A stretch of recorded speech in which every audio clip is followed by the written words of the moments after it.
Okay. Hi, Peter.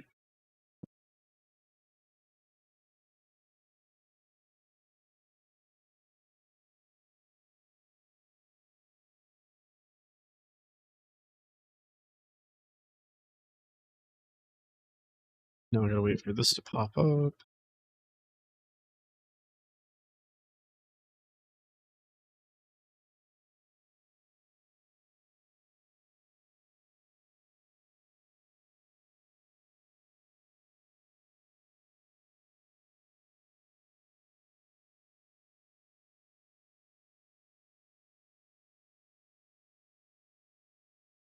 All right, cool.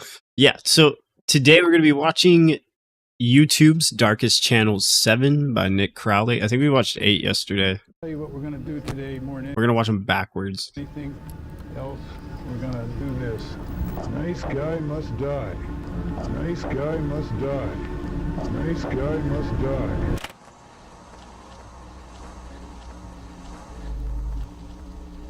This is my house from the street. Here is my car. This is a 2-bedroom brick ranch, conveniently located. It's the final day of February 2008. A 47-year-old man living in Pittsburgh, Pennsylvania named George Sedini publishes his very first video to YouTube under the channel MOS B46PGH. I paid $79,000 for this in 1996. That's considered a lot. That's crazy. Believe it or not. The upload, titled How George Pittsburgh Lives, was almost like an old-school house tour of sorts, as George proudly displays the outside of his home, before then doing the same inside. Open it up. Oh, someone left it unlocked. That's not good. Inside, okay. Pan to the other side. Seemingly making a point of mentioning every minute feature in the otherwise dim and empty home. Here's my big screen TV. It's my computer, couch and chair, they match. Dining room set, shoebox full of old pictures. To anyone who may have stumbled upon this strange video or Sedini's channel in general back in 2008, it would likely come off as entirely uninteresting and far from anything disturbing. However, to those who find it today, this couldn't be more different, as the account carries with it a layer of disturbing context due to the events that transpired after this first video was published, events that have since transformed the MOS B46PGH page into one of YouTube's darkest channels. Please meet every woman's Do dream. something so she remembers your name. Oh, we watched Darkest Videos yesterday. I've never seen the Darkest Channels videos. Keep your mate Okay. with you. Make sure he's someone you can trust. Be careful, is all I can say. I'm gonna post this and see what comes back.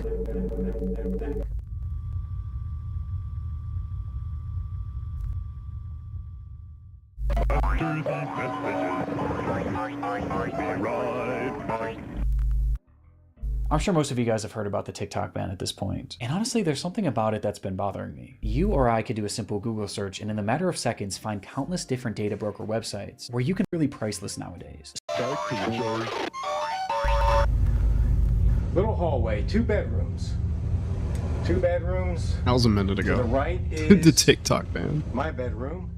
Without any context, it's hard to know what the purpose of George Sedini's first video was, if it even had one at all. The entire thing just felt so random. But within the footage itself was one clue that hints at the fact that George actually had a very specific reason for uploading this, with that clue coming in the form of a book on his coffee table. Okay, come over here. There's some reading material that we're all familiar with. It was called How to Date Young Women for Men Over 35, which was about as creepy as it sounded. My first guest today is a 51-year-old bachelor who says if you're a single woman over 30, you're a dating has-been. Please meet every woman's dream, Don Steele. You can apply. Its author, Don Steele, had made a living as a dating counselor and life coach, creating various books and programs that were geared towards socially awkward men, exploiting them with the promise that someday they'll be able to get the younger girl of their dreams, even after they reached middle adulthood, and all that they had to do was pay for his course, pay for the book, and dedicate themselves to becoming more desirable. And George Sedini was the perfect target. Despite having a successful career as a systems analyst at a law firm, he struggled to maintain any relationships with the women that he met. It had been well over a decade since he last had a girlfriend, and despite desperately wanting one, George just seemed to lack the ability to connect with women on any level, even as just friends. And as his isolation began to grow, so too did his obsession with finding a girlfriend. George had nearly given up these pursuits too, until he was introduced to Don Steele's course, viewing the program as his last real shot at human connection, obsessively reading the book to the point that he was supposedly able to recite passages by memory alone. On top of this, he would also attend many of this supposed guru's in-person seminars, with some of his visits even being captured on camera and later posted onto Don Steele's YouTube channel. It used to be down here. It was called a codpiece, and it's gradually over the years moved up here. So it's red like an erect you-know-what.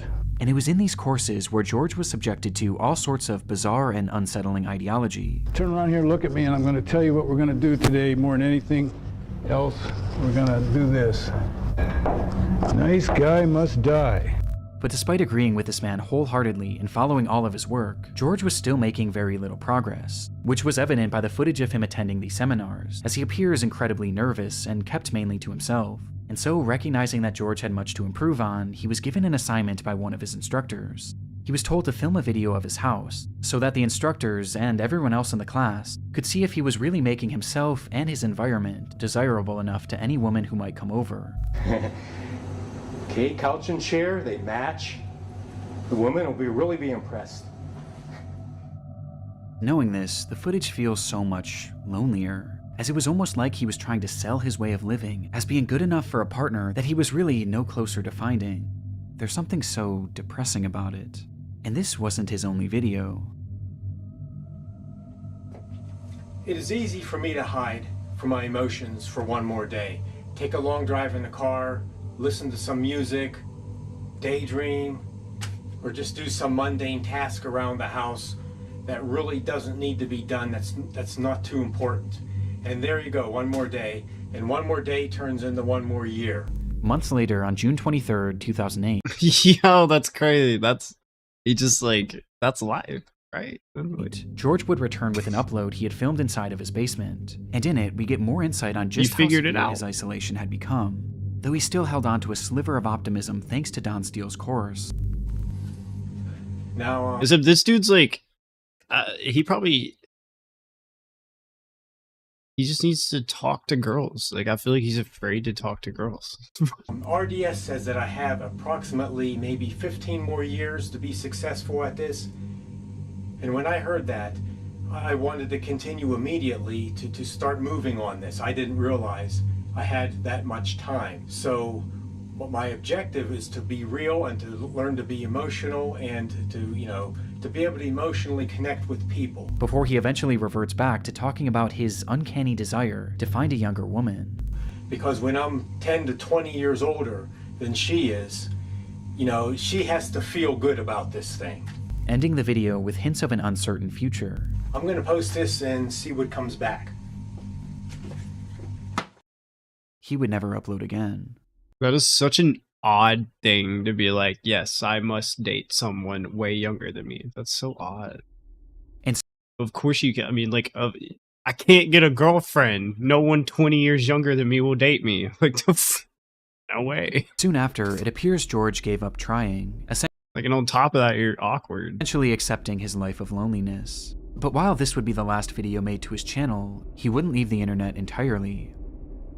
Soon after this final video was posted, a website was launched called GeorgeSedini.com, which served as a place for George to blog about his emotions. And while something like this could have been beneficial for him, this website would instead only serve to capture his descent into madness.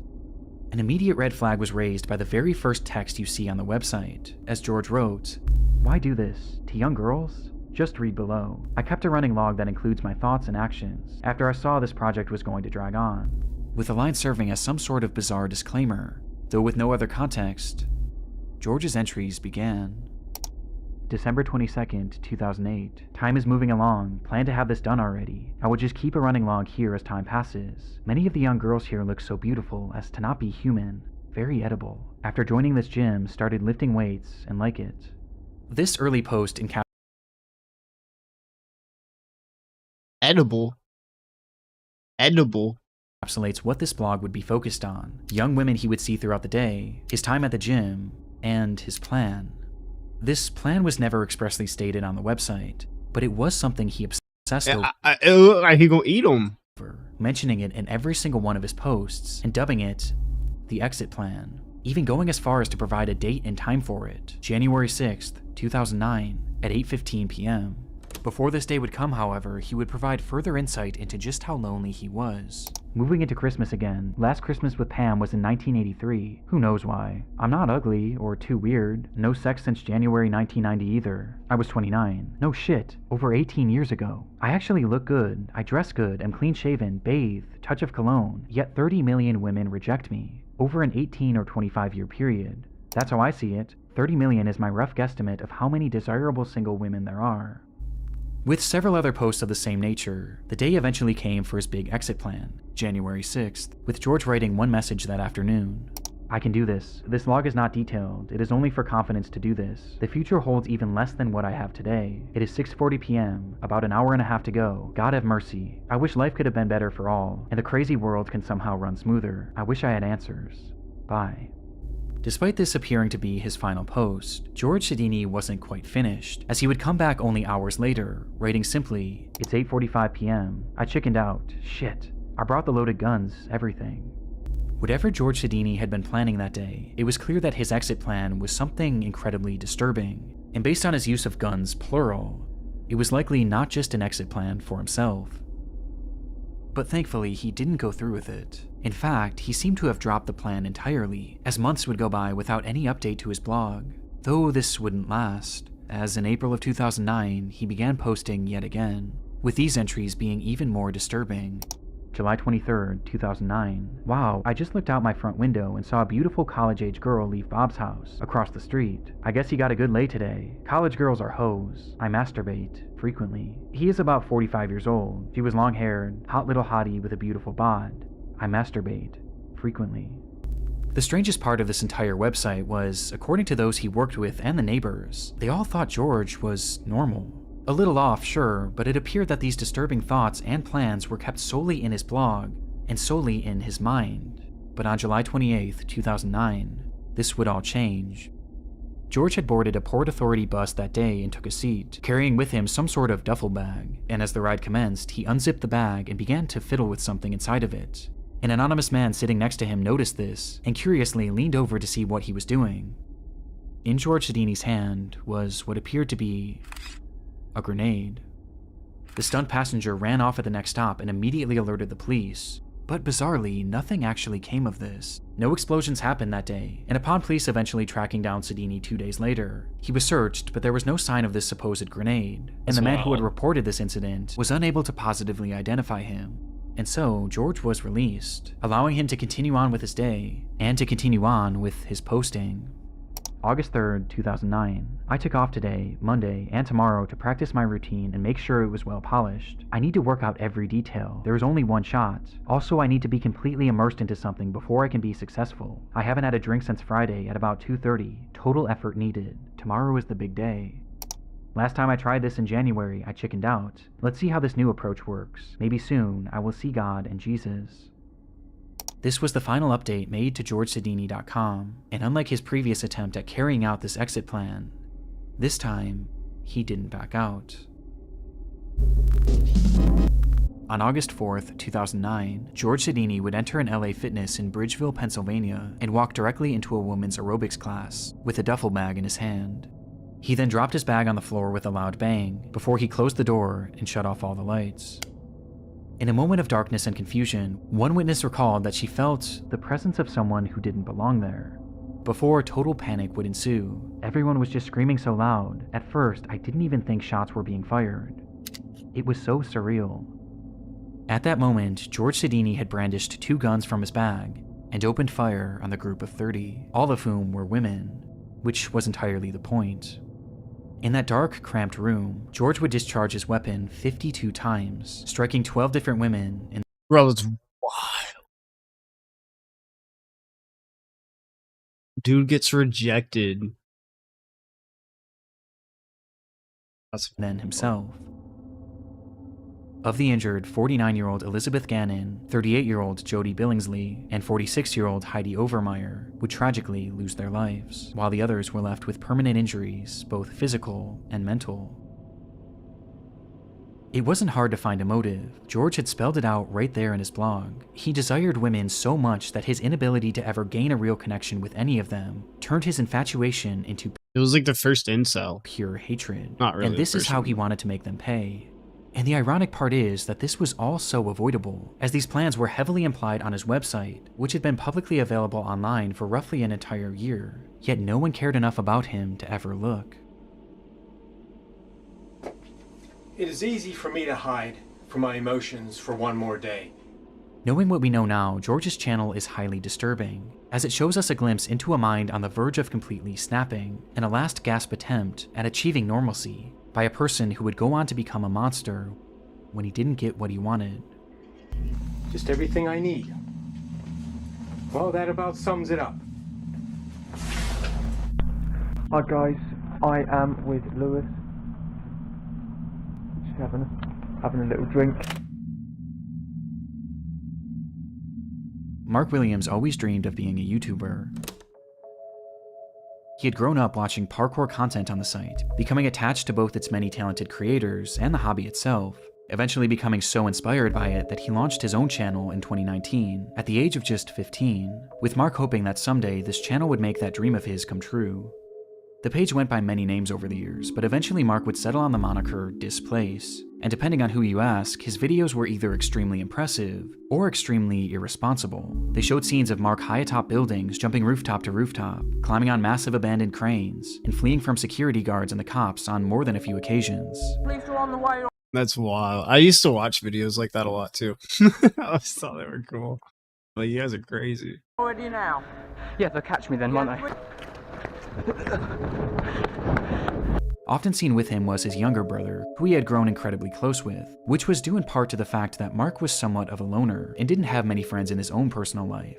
Though according to his mother, this wasn't necessarily by choice, as she explained that he did desperately want friendship, and he was incredibly caring, he just had a habit of making the wrong friends, describing Mark as trusting to a fault. Mark's longing for camaraderie became especially apparent not long after the launch of Displace, as his brother slowly began appearing less and less in his videos, forcing him to do these free runs by himself, which he implied was something he didn't enjoy nearly as much. My brother, who was part of the channel, Ben, he's not now. I don't think he's coming back at all. He ditched me, leaving me by myself, and I've got a problem with talking to myself as well. This, coupled with the fact that he was dealing with the tribulations of growing up, led to his uploads on the channel becoming more and more sporadic, as he would often go dark for a few months, only to return with the promise of more consistent uploads. Alright guys, don't know if you can see me or not, but I promise you Displace is coming back. That often never came. It was clear that he still longed to be a YouTuber, he just needed some sort of a spark. And sure enough, at the end of 2020, he would find one right in his own comment section. In a since-deleted video, Mark would receive a comment from a man named Lewis Ashdown, who explained that he was a big fan of Mark's content and that he would love to join him in an upcoming video, as they both just so happened to live in Uckfield. It was exactly what Mark had been needing, a friend, and not only a friend, but a friend he could make videos with. And so that's exactly what he would do. Hi guys, I'm back here with Lewis, and we're going to do the water treatment facility in Uckfield on the industrial estate. See you in a sec guys. From their first meeting on, Yo, we got the Call of Duty hoodie. On the industrial estate. See you in a sec guys. From their first meeting on, Lewis became a core part of the Displaced channel, leading to the two growing closer by the day, with Mark speaking about this bond on a live stream in March of 2021. If you're going exploring at an abandoned pub, yeah, keep your mate with you, make sure he's someone you can trust, you know, and be careful is all I can say. Because in the video where me and Lewis climbed the college, you know, I was constantly looking out for him because he did get dangerously close to some of the edges, but you know, that's what life's about, isn't it? But despite finding his new parkour partner, Mark still had other issues getting in the way of his uploads, as he was now 18 years old and was facing the reality of having to get a job, forcing him to put his channel on the back burner.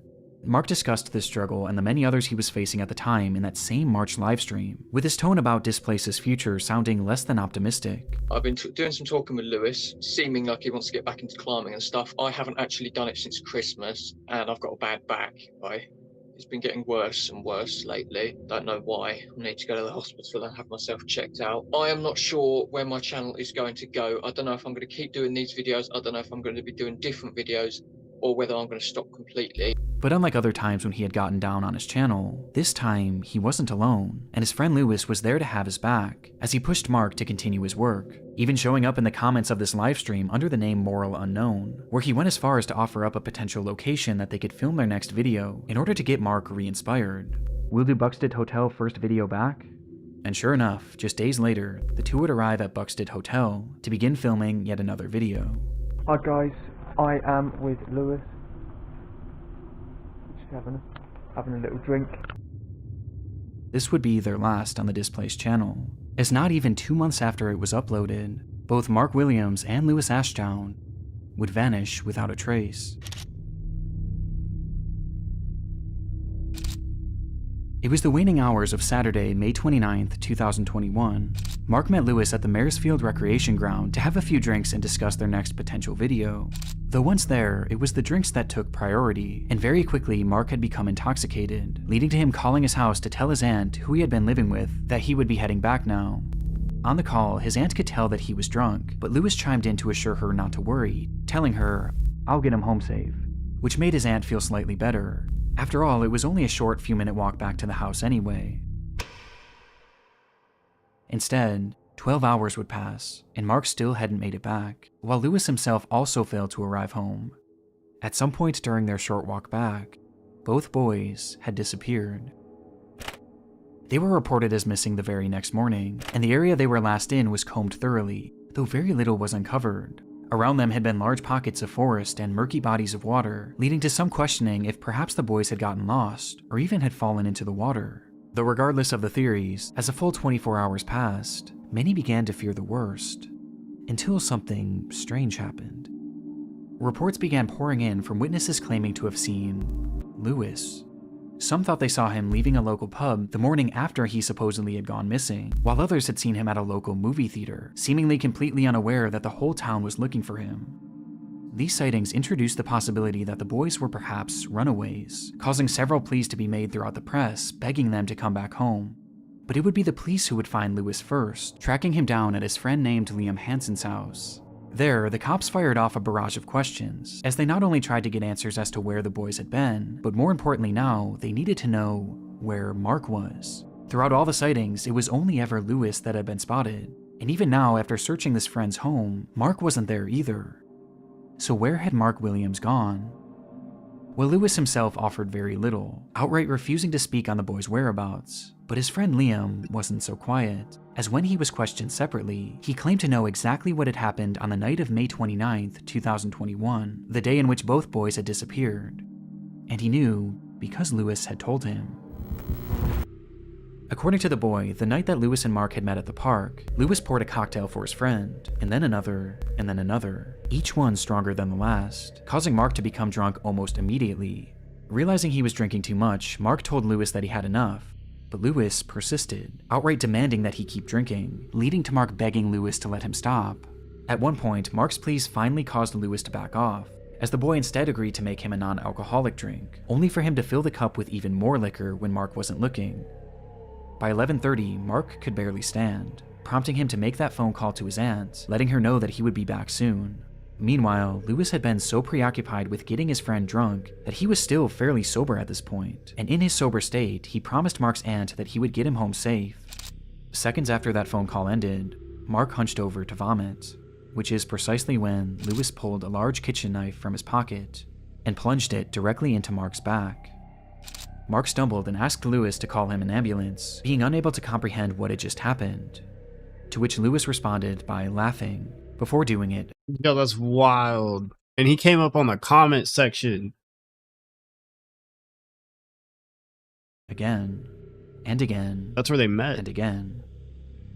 This is what Lewis had told Liam in the days after the alleged attack, but as Liam recounted the story to the police, he made it clear that this wasn't just a tall tale, as he had actually seen it for himself. When Lewis had told him the story, he pulled out his phone and put it up to Liam's face, revealing that he had filmed the entire ordeal. And sure enough, when police searched Lewis's devices, they would find that footage. though it was far worse than they ever could have imagined. On Louis Ashdown's cell phone were 7 total videos depicting the attack, with the footage spanning nearly an hour in total, during which Mark had been stabbed 107 times, on top of having a number of other sadistic things done to him. And all the while, it was said that Louis was giggling manically.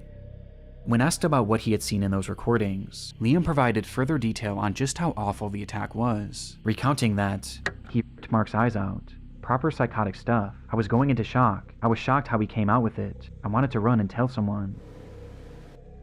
This was clearly not a normal crime. It displayed a level of evil and hatred that goes past human comprehension, and due to its brutality, police assumed that surely something must have happened between these two to breed so much hatred inside of Louis. But according to Louis, this wasn't actually Nah, he's just a Redditor. the case. Instead, he stated that he had simply found Mark to be annoying, and that he had been wanting to kill him for some time because of What? Holy shit. Like, yo, dude, your videos suck. You're really annoying.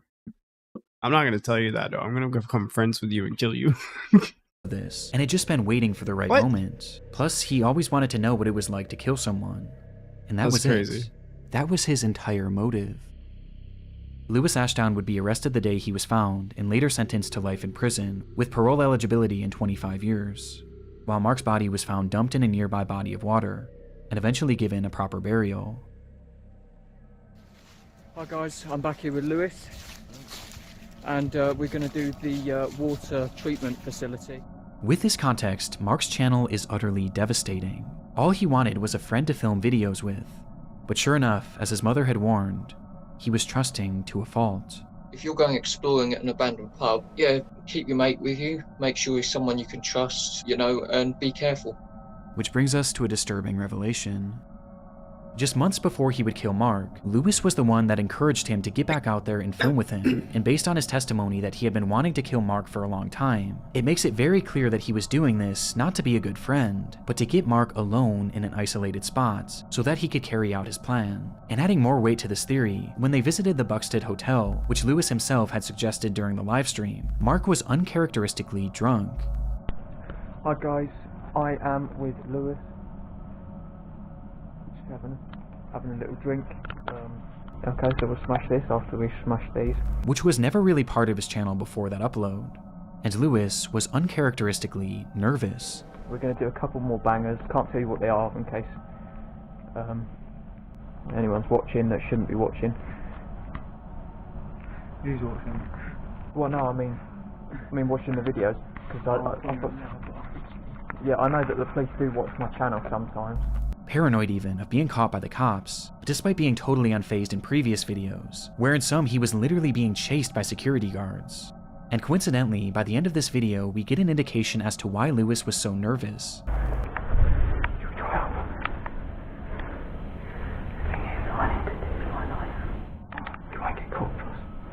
Because he had been carrying a knife.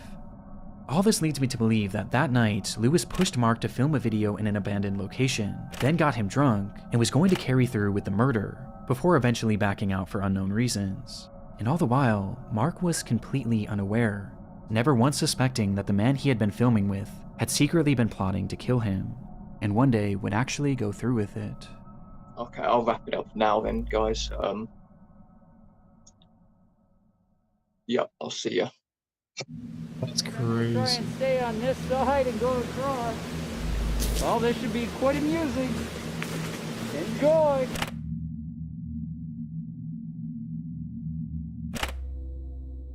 Joshua Brown started his YouTube channel back in 2010, a time when many individuals, including himself, used the site to upload random videos offering momentary glimpses into their lives. Joshua was in his mid-30s at the time and had recently finished serving in the Navy, before eventually settling down in Canton, Ohio, where he focused on his many passions. He loved driving, he loved technology, and he loved a little bit of danger. And soon, he became infatuated with a product that was essentially the sum of all three.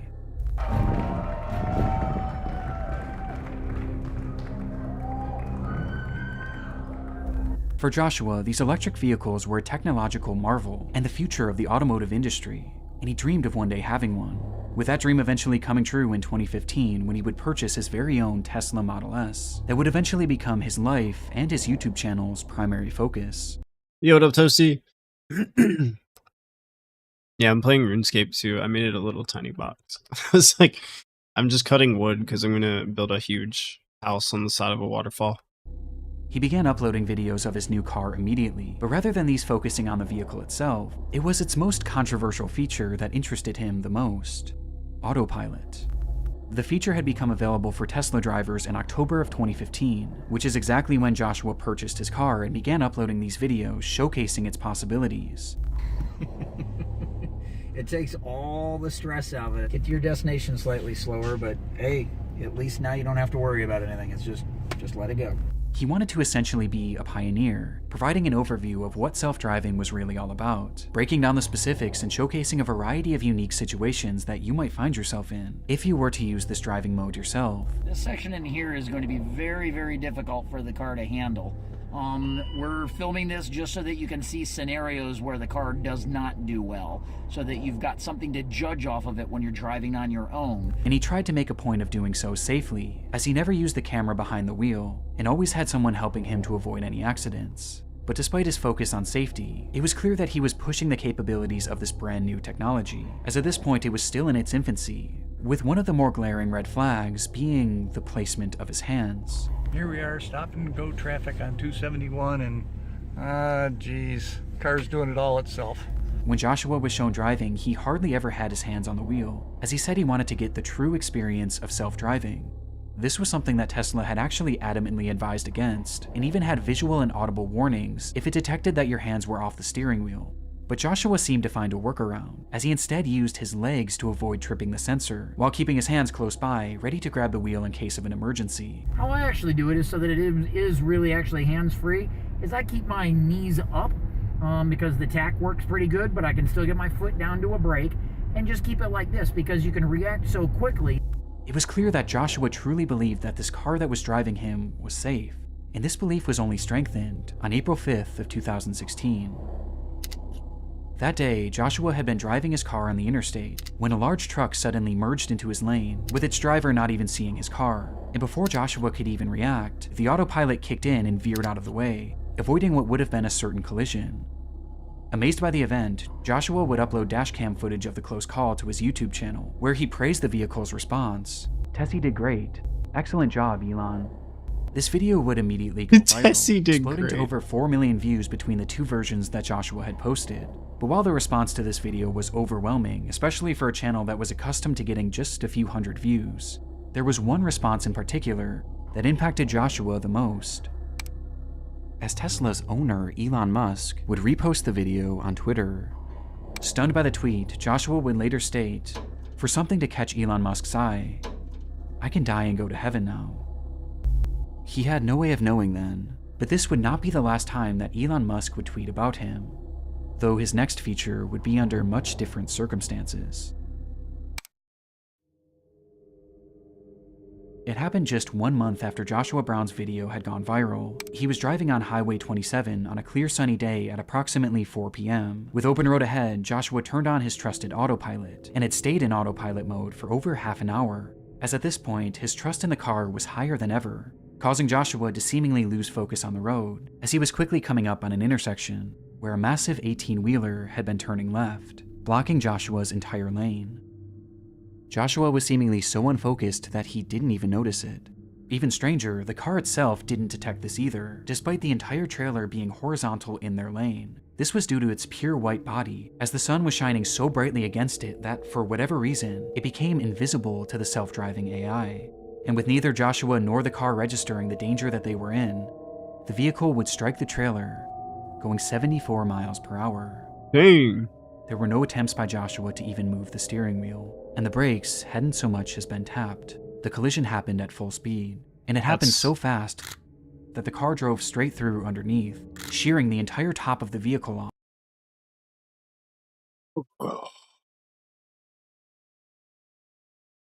That man lost his head.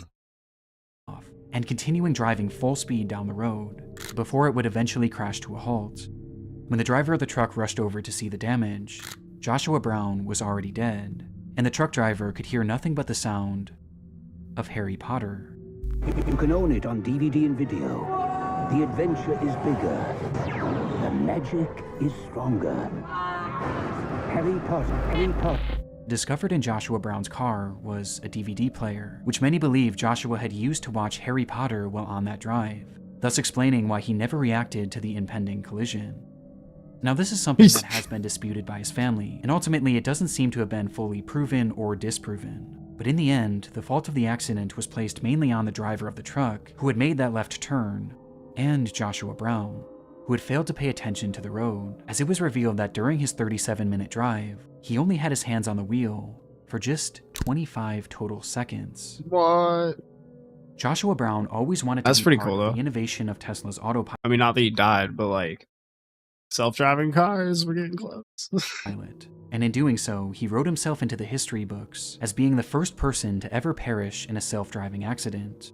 And while this is no doubt a tragedy, his death has led to numerous safety improvements and a better understanding of the self-driving technology that he had given his life to study.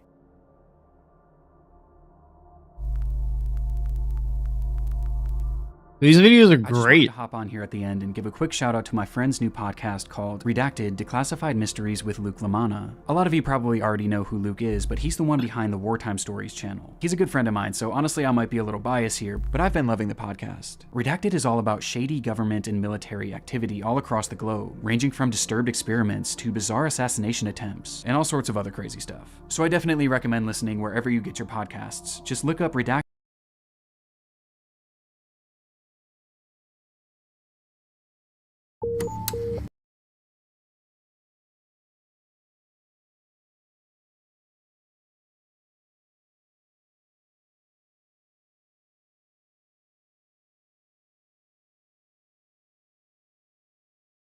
All right, now we're going to be watching How to Get Fired on Your First Day by Midwest Safety. Officers respond to a gas station where a semi-truck is blocking gas pumps. All right, ma'am, they want you to trespass from the property. They don't want you to leave, so load up the stuff. Sir, I just told him I'm leaving. The person that's doing this, he's right here in this truck. He called y'all for no reason. All right. That's all I'm saying. You're saying you're leaving, but I'm not saying you loading up the beer. Sir, you're not gonna sit up here coming talking to me like that when I just told you Pepin is pulling up. The dude right here. So y'all gonna stop yelling at me like I If you don't shut up, I'll just put you in handcuffs. No, you're gonna shut up when you yelling at me, bro. I'm not yelling. You are. You are just yelled at me for no reason when I just said Pepin is pulled up. So either you calm down. Did I just yell at him, John? Let's diffuse. Did I just yell at him, John? Okay, let's diffuse. Come on, bro, but you gonna put me in handcuffs because I'm upset? Y'all didn't even ask me what the fuck happened. Okay. It's like all you have to do is stop. That's all you have to do. You just have to stop. You just have to you have to say, "Oh, I should stop," and then you're good. You know what I mean? Like no one's going to jail. There's gonna be no felonies. You just gotta stop. It's like I watched the video yesterday. It's like there was the lady. She got fired, but she wouldn't leave the store. It was like all you have to do is leave the store. You just leave the store, and then you won't have a felony. Just leave the store. It's right up in my face. Yanni, let's trespass. It's private property. So you can do what you want to do? Yeah. It's So time I to can leave. run up. It's like obviously you're upset, but it's like I don't know. Did she already lose her job, or is she going to lose her job? But it's like you just leave. It's okay. Like at least you'll go home and be at your house tonight. On anybody's face because I own property? Ma'am, we're not gonna get into that. Man, whatever, bro. Y'all take this fucking go, bro. Load it up and This is go. some bullshit. Yanni, let's go Bro, back in the truck. no, bro. Yanni. That's your last warning. Load it up and go. Warning for what? You're trespassing. You're leaving. You're trespassing. Man, that's bullshit, bro. Sit in the truck. But y'all always take a cop side, bro. That's bullshit. This man is right on my face. You see how big that man is? But they're supposed to be here for protection. ready? That's why I don't fuck with cops. Not ready? That's bullshit, bro. Keep moving. When they get her moving. When I'm here for a delivery. We'll get her back. Come on, bro. Need to hurry up. But if she keeps doing this. I know. So who called the cops? You or her, or What's that? who called you guys? The manager himself. Y'all need you to hurry up, bro, so I can go. Yanni, he's going to take you back to the warehouse. I'm going to take the truck back.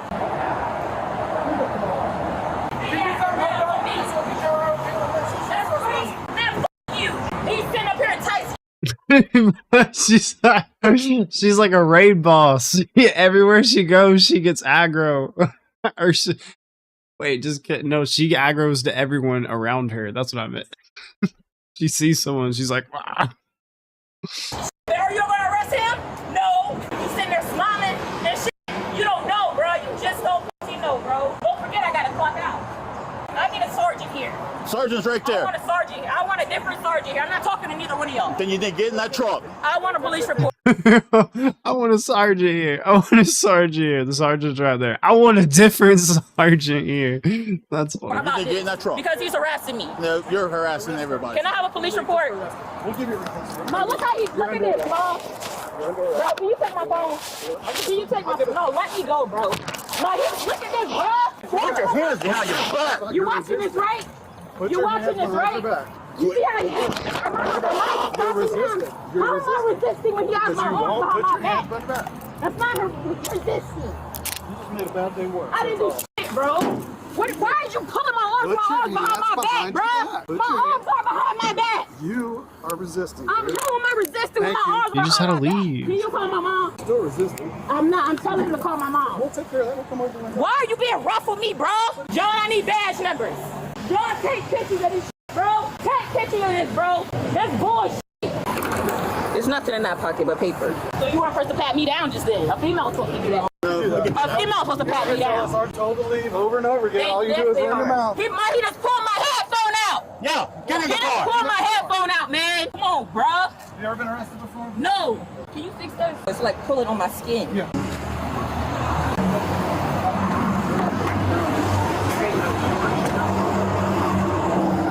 What's her first name?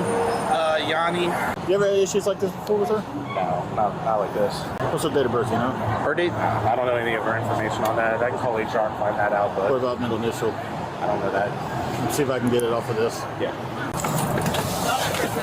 All it is a trespass warning. You need to leave. Oh my goodness, it's so hard to deal with it. Can I talk to her? John, call my mom, John. She's being too belligerent. John, call my mom. Can I John. please get at least the John, call my information mom. for her mom? What's your mom gonna She do? hasn't done anything for me to be John, all right? So I'm done. Go back over there. I don't like people standing behind me.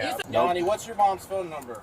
John, get my phone from him. What is your mom's phone number? Back up. 813. You're a jackass, bro. My phone ain't supposed to be in here. I just love how you know how everything's supposed to work. He just asked me, he said, do you want your phone or do you want me to give it to them? I said, give it to them. And you gonna have me sit in the hot air? Is there somebody? I my ears in there. That's okay. You're not in. Oh my God, I swear to God, I'm gonna sue the fuck out of y'all, bro. I swear to God, y'all better be ready for this shit. He's located over to Fifth Third, babe. Straight bullshit. When I told you to give them my phone. You don't tell me to do anything. Let's Then get why that ask? Why did you ask me then? My 'Cause my sergeant rights. asked you. That's my rights. Okay. And you should have put it where I asked you to. Okay. But you want to arrest me so bad. That's what you wanted to do. Okay.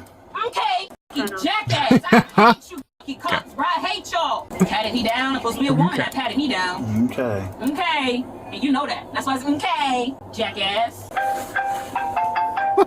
All right, bye. Oh, now a female's coming. Well, a female should. I couldn't. I'd be dying. I'd be laughing so hard. Like you're just saying words. You're not even. You're literally just saying words. It could be the same thing if he were to look. The cop were to look at her and be like, "Blue, yellow, red, red, red, blue." Should have been there in the first place. Okay. Hey, I just got a search You say you have to do what? Search you? He already did. Okay, That's why he's trying to call you now, Mama. Cause I just told him a woman's supposed to search me. He just searched me. Okay, I'm gonna search you again. Okay, do you have anything on So you? you're gonna search me again, and he just searched me. So y'all trying to make it look good. That's why he got me in the back of the middle of nowhere for you to search me. It's on camera. So I'm letting the camera know he just searched me, and now he just called a random woman. Well, I'm not gonna say random woman. A female cop to come search me. Men are allowed Can you to show search him females. Can you show them where we at? Yeah, men are allowed to search females. Since when? Since always. So why am I being searched again? Since I'm gonna always. search you again. Okay, can you step out of the car for me, please? This is y'all some backwards ass cops, bro. Why am I being searched again? Turn around. I don't have nothing on me. I'm at work. Perfect. I hope you don't, but I'm gonna double check. This is crazy as bro. There's nothing on me. Okay, I'm gonna please. This is real uncomfortable, bro. Yeah, it's. But I'm being searched for no reason. This is crazy. I'm sure he already explained to you, but if you have anything on you and you go into jail, it's a felony, okay? He ain't explain none of that to me because he's an asshole cop. Okay. He ain't explain nothing to me. This is real crazy, bro. So if you do have anything on you that I don't find, let me know, because if you go into jail with something on you, it's I don't have nothing on me. I know, I don't think you do, but I drive just trucks. explain it I don't to have you. shit on me. Okay, I just want you to know, that's all. Just to prevent you from getting into anything further than whatever's going on, okay? You can have a seat. Can I ask you a question? What's up? Because I can't talk to him. Every time I try to ask him a question, he shuts the fucking door in my face. Okay, what's up? When he would ask me to give my property to someone, which is my cell phone that's ringing right here, I said, can you give it to the people at my job? They were there. Mm-hmm. He slammed the door in my face and my phone's right here. Okay. So what the how is he able to do shit like this? It's just gonna go in your property at the jail. I don't. That's if you were gonna ask me where I want my property when I had my you know, I'm just upset right now. I got you. My coworkers there. Why couldn't you give them my phone? My book bag is in the truck, all that. So why couldn't you give them my phone? I don't know. So why ask and shut the door in my face? But it's okay for him to do that? I don't know. No, come on now. You get what I'm trying. You get what I'm saying. I mean, that's yeah, your coworker. You try go with you. Huh? Your property usually goes with you. If I told him to give it to to someone else, I say I can get. All I need is 2 phone numbers. They out of may there. have changed their mind, something like that. So that's okay to be a jackass. It's probably better that you have it with you. No, I don't want it because I don't want it in there with me. No, I just need 2 phone numbers and I was good. It's with you now, so it's gonna stay with you now. But it gets how when tucked I in can't your answer name. my phone. I mean, it doesn't stay on your person, but it stays in property. So I And can't then have a when phone you get call out- right now. Not right now. No. When you get there, you can. They'll So let my you get family don't even know what's going on. That's why they're trying to call me. Okay. They don't know where y'all taking me. Okay. So nobody can answer the phone and I tell them where I'm going. Like, all you had to do was leave. All this could have been avoided. When you go to jail and you get booked in, they'll let you get numbers out of your phone, and then you can make a phone call. This shit's f***ed up, bro. The way y'all make this shit sound so simple is fucking not, bro. Especially dealing with assholes like him. It's pretty simple. I mean, like, come on, man. You're more talkative and being calm and understanding than his ass is. You don't understand that, bro. Because you don't know what happened. I don't. I just had a dude his size come running up in my face. If I'm matching but since he called the cops, I'm arrested though. Sit down. Come on now. Right, have a seat. Like, come we on, can't man. change any of that right now. So it ain't whatever nothing to happened change. before, It's just a point. Put your feet in. And y'all some f***ed up ass people, bro. I mean, real. They didn't want you on the property, from what I heard. So that's how we got here. That's all you heard, right? Yeah, that's not the story. That's all I know right now. That's not the story. But though. just because you're going, it doesn't mean you're guilty. Huh? It doesn't mean you're guilty just because you're going. You So get how your does day that in work? court. This is my first time going through some shit like this. You'll go. I don't know what the charge is. Like I said, I'm just here to search you. You'll have first appearance maybe today. I'm not going to tell you for sure because I don't know. Generally, it's by Zoom, like FaceTime, something like that. Whatever the charge is, they may say, yeah, you can bond out. No, you got to hold bond. I don't know what your history is. I don't know what the charge is. Felony, misdemeanor, anything like that. See the judge. See what they say. It's up to them from there. So I'm sitting in a jail cell right now. Yeah. So you're gonna go. They're gonna search you again. You're gonna go through medical. They're gonna ask you a bunch of questions. They'll have you sit down in a row for a little bit, and then get you booked in. Go hang out like a community pod area until you get your first appearance time.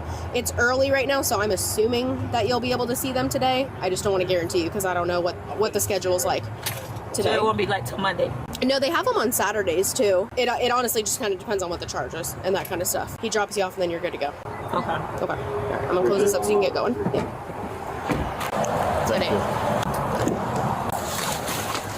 You're resisting. You're resisting. When I'm 4 feet tall, you telling me I'm resisting you? You're a fucking weirdo. Step out. Gladly. Walking over here. Oh, now you being gentle? Because you got cameras around you, now you being gentle? I had a camera That's what the that whole is? You being gentle now, that's what that is. Giuliani was charged with resisting an officer without violence and trespassing. She is innocent unless proven guilty in a court of law. I mean, why not just, like, leave, though? I feel like most of these can be avoided if you just leave.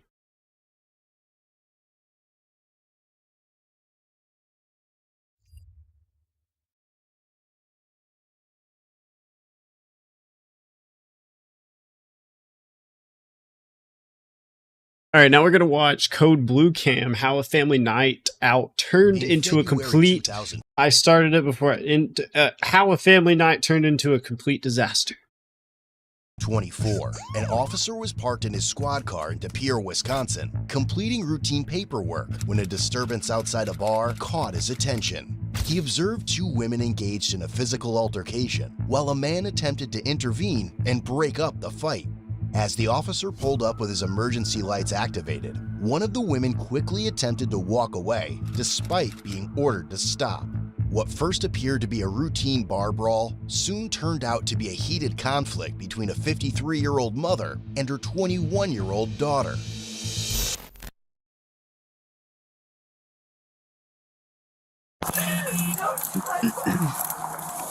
You're gonna get tased. They're like, just don't walk away. Like, just stay where you are. You could have avoided all this. This is a 27-minute video. All you had to do was not walk away right then, and you were good. You were good. You were golden. Just don't walk away. Now he's got to chase you. Now he's mad. Now it's not gonna end well. Is that her? There's no way. See Bow Wow. He's like, I'm getting out of here. Turn on, put your hands on your back. Put your hands on your back. Like, just listen.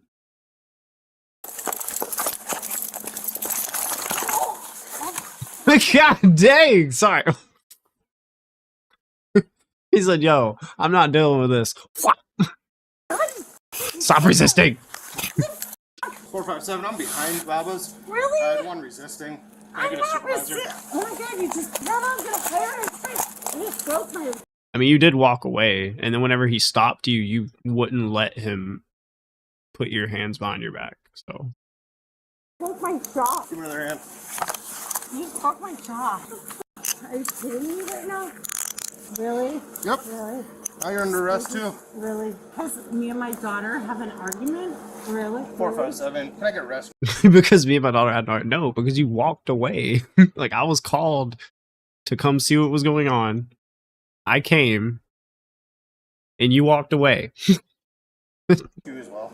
Can I stand up? Yep. Literally, Not, can I- not good. You can hold me that way, but you cannot. You cannot. You wanna gotta switch up? be very, yeah. You gotta be very, And tuck one of your knees, Yeah, you gotta be very and we're gonna gracious. stand you up that way. Hold on. Yep. Hold on. In the alleyway behind Baba's. Hold on. There's two subjects standing outside of Baba's. Actually, if you could. Or actually just go to the this way. west. After she was handcuffed, the daughter and husband caught up and began interfering with the arrest. Don't walk up here. Otherwise, you're gonna go in cuffs too. Okay. You need to loosen, because you're literally breaking. You can back up. Okay. You can back up.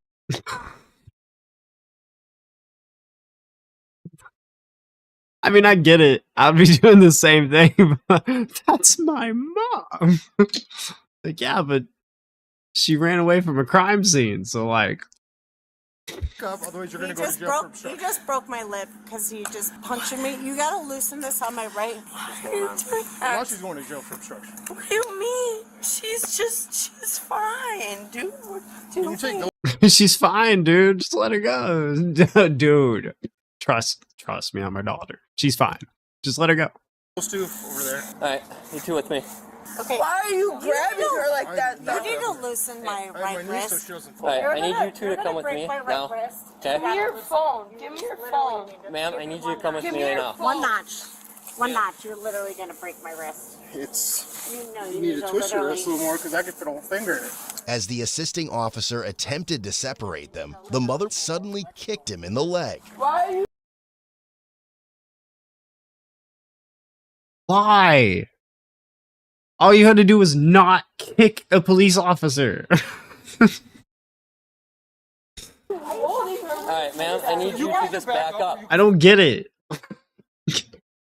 It was like, oh, this could have been like a ticket, or maybe not even a ticket, just like a warning. But now it's a felony. Back up now! Now! You stop! Whoa! Stop! Back up! Like that! Back up now! She kicked.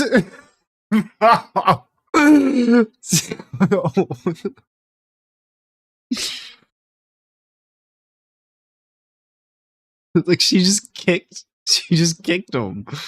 They're like, what are you doing to my mom? She's kicking us. What do you want us to do? We gotta get her to not kick us.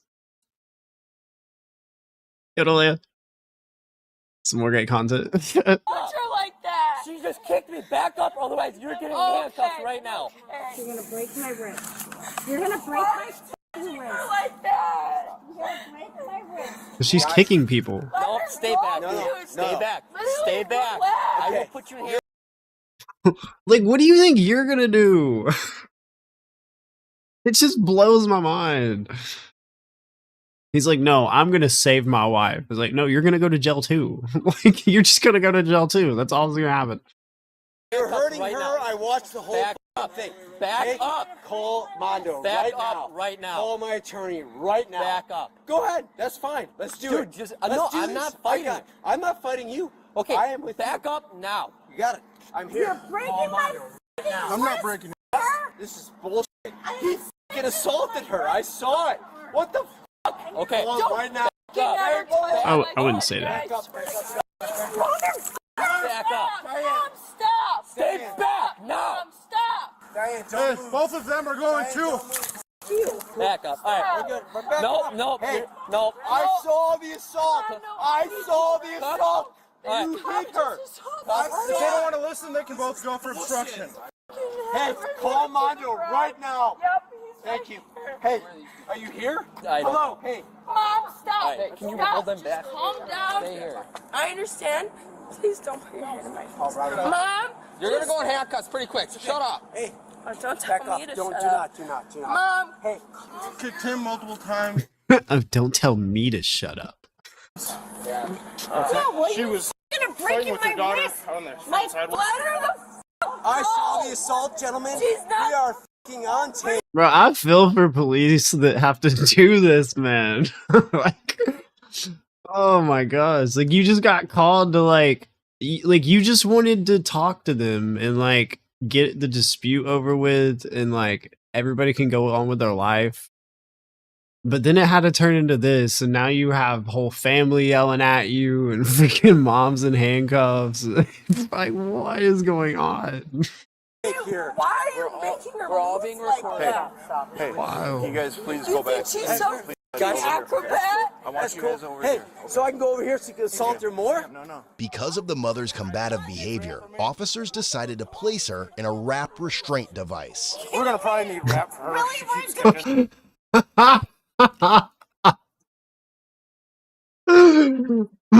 That's wild. This is gonna be funny. Oh my god. They're about to wrap her up. Yo, her family's about to freak out. They're all about to freak out. Grab the rap out of my car. They don't listen. They're not listening. She keeps getting in the way of everything. I told them what they do when we come to them. Well, you're Everything's Maybe you can assault her more. let her go. Why is she? Stand Why over here, please. make him Or you're move gonna go her in fucking knee? Do not. You're pushing me. Right, I but want- you're making it more difficult situation. We're trying to figure out and calm down the situation. Really? After he pushed her down on the ground? As the daughter and father continued to escalate the situation, officers detained them both. Turn around. No. Turn around. You're being detained. Stand. Stop. Stop. They just like it's the same thing every single time, every single video. It's like all you had to do was not keep doing the thing that you were doing. Like you just had to stop what you were doing. You have to take your pride and you got to swallow it. And you got to push it way down and just not do what you were doing. And you're good. Except the lady that walked away. You needed to stay. You needed to keep doing what you were doing and just stay there. Ma'am. Are you f***ing kidding me? Stop resisting. Please stop. Stop resisting. Brian, take him down right now. Stop resisting. Listen to me. We are okay. You and I are. We're good. We're not playing this game anymore. Oh my God, are you kidding me? You're gonna get tried. It's so funny to me because that, like, to them, they're in the riot. They're like, yo, like, I have privilege. Like, I can do whatever I want. And then the cops are like, nah, you can't. It's so funny. Are you kidding? Throw it in my car. Throw it in my car. Stop. Are you kidding? Yeah. Ridiculous. All of you. Yeah. You're under arrest for resistance. After we assaulted my wife. This is good. This is great. Great. Dude, you're assaulting my mother. That's absolutely absurd. That's Wait, I'm super claustrophobic. No, that's fine. No, I'm super claustrophobic. No, you guys. Yeah, here we go. Bro, I mean, like, you should have thought about that way before this point. Oh, You should have thought about that before you started kicking people and, like, yeah. Continuing while I'm not looking. Now it's a big problem because I'm going to be wrapped up and I'm not going to be able to kick people. Like, okay. Yep, I got you, babe. I got you. Hold on. No! Watching this makes me want to be drunk too. They're not even drunk. I mean, I guess they could be. But they were just, I don't know. Mom and daughter were having an argument and then the police showed up and mom just walks away, just literally turns around and goes, see ya. And then the cop's like, stop. And she's just like, man, I don't hear you.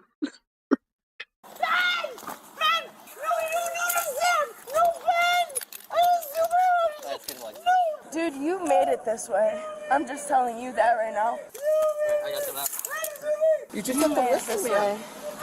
Mom, you're fine. Stop moving. Stop moving. Stop moving. Sir, I'm just trying to move the way. Yeah.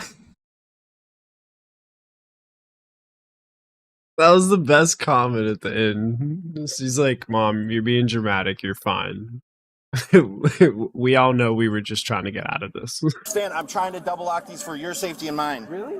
Yes. Do you have any weapons on you? Do you have any weapons on you? Yep. Just like muscles, man. Okay. No! This is based on your actions. I will do whatever you want. Honest to God. They just wanted you to stop and not kick them. That's all they wanted. Spin around. But you couldn't do that. This is not ethical. Stop. This is wild. Feet apart, please. I got This is wild. I do not, sir. I have nothing, Please sir. stop moving Nothing, for a second. zero. Dude, like, I'm a college student. Can you stop touching me? You're under arrest. I understand. What would you do if your wife was around the corner? I don't know what's all going on. Okay. So How just about relax. just a little move to the left? No, dude, stop touching my I'm not touching. You're You just recorded. touched my No, I checked your Don't pockets. touch me. Don't touch me. Grab that. What would you do if your wife was over there? Well, it sounds like she's resisting pretty good. I can't. Just in the background, every second, you just hear.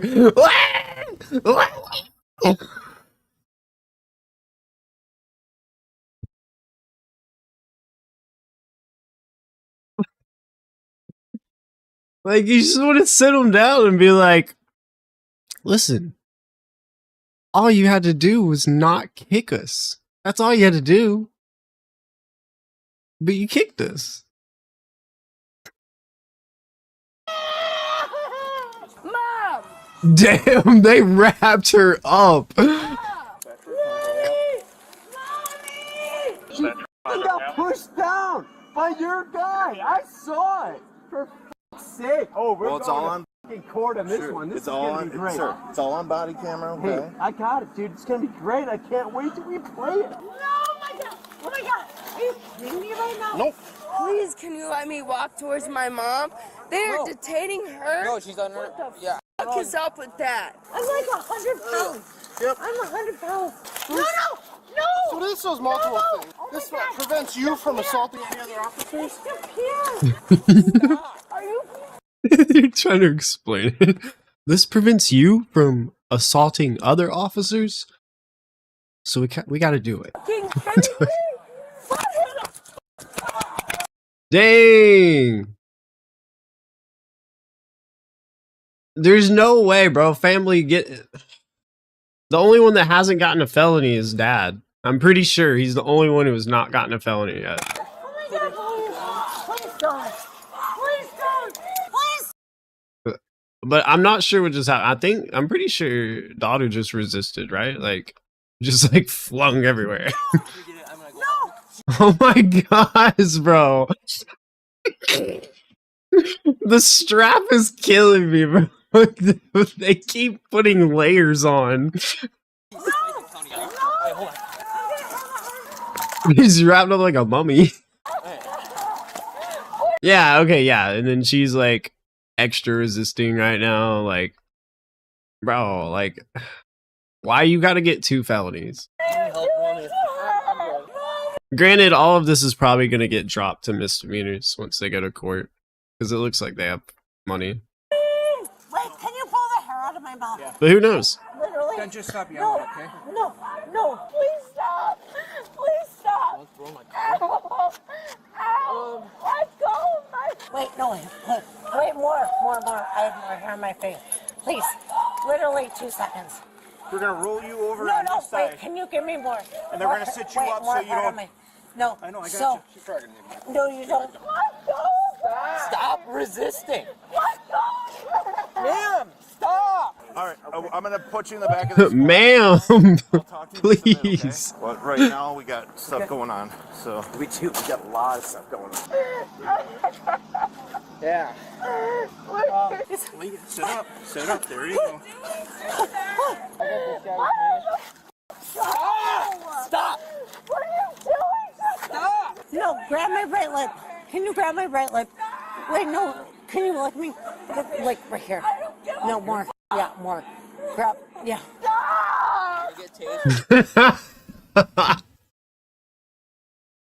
Mom said, all right, I'll calm down. just get the hair off of my lip. It really, it's itching. You're gonna get tased. I don't give a fuck. Don't. I got your phone in the front, so don't let me forget it. Okay. Okay, sir. All right, take a seat in there. Hold on. So there is a spot for your hands right there. So, all right, I'm gonna just shut this. Okay. Wait, one more. For the county, One more. one more. You a wrap at all? Do we have another wrap? We only have the one so far. I don't see any. No, just like do your full mitt. Full mitt. Yeah, that's it. Okay. Look at me. Yeah, she's 1080. We're gonna need another wrap. Dude, literally relax. You're strong enough. Be strong. Hold me back. You're strong enough. Don't. Just relax. I understand. All right, you guys need help. Anybody else? Go grab Grant's car, bring it around. We're gonna stick her, wrap her. My car's right in front. Get it. We're here to help you. Just I get it, but stop. Why are you doing that to her? going. No, Thank you for not doing that in my sorry. face. No. I give all respect. Trust me. appreciate it. No. I have literally, her and I were literally, dude, I'm not even hammered. Not like, anymore. Get me up. I won't do anything. We have to we have to leave you down, okay? Just relax. Really? The reason why we do this is just for your protection and ours. Okay, but if people want, okay.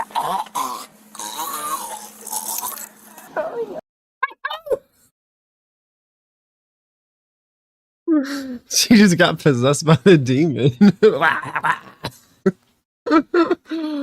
Dang. She's fine. She's about to hawk the demon up. She's sitting up. Don't talk She turned into a zombie. to me like you know what's going on. Hey, okay. Move her purse. So Oh God, it's pushing. we got his Zombie. Are you not from around here? No, I don't live Did here. we get all your information and stuff? Nobody asked me anything. Okay. No, I'm not. Here, look at me. For f***ing honest, to God's sake. We're gonna let you stand up, okay? Thank you. It is my senior night. But I require. Yeah, no, I can't. So, hold on. You just, if you keep talking to me, like focus on me. You keep talking to me.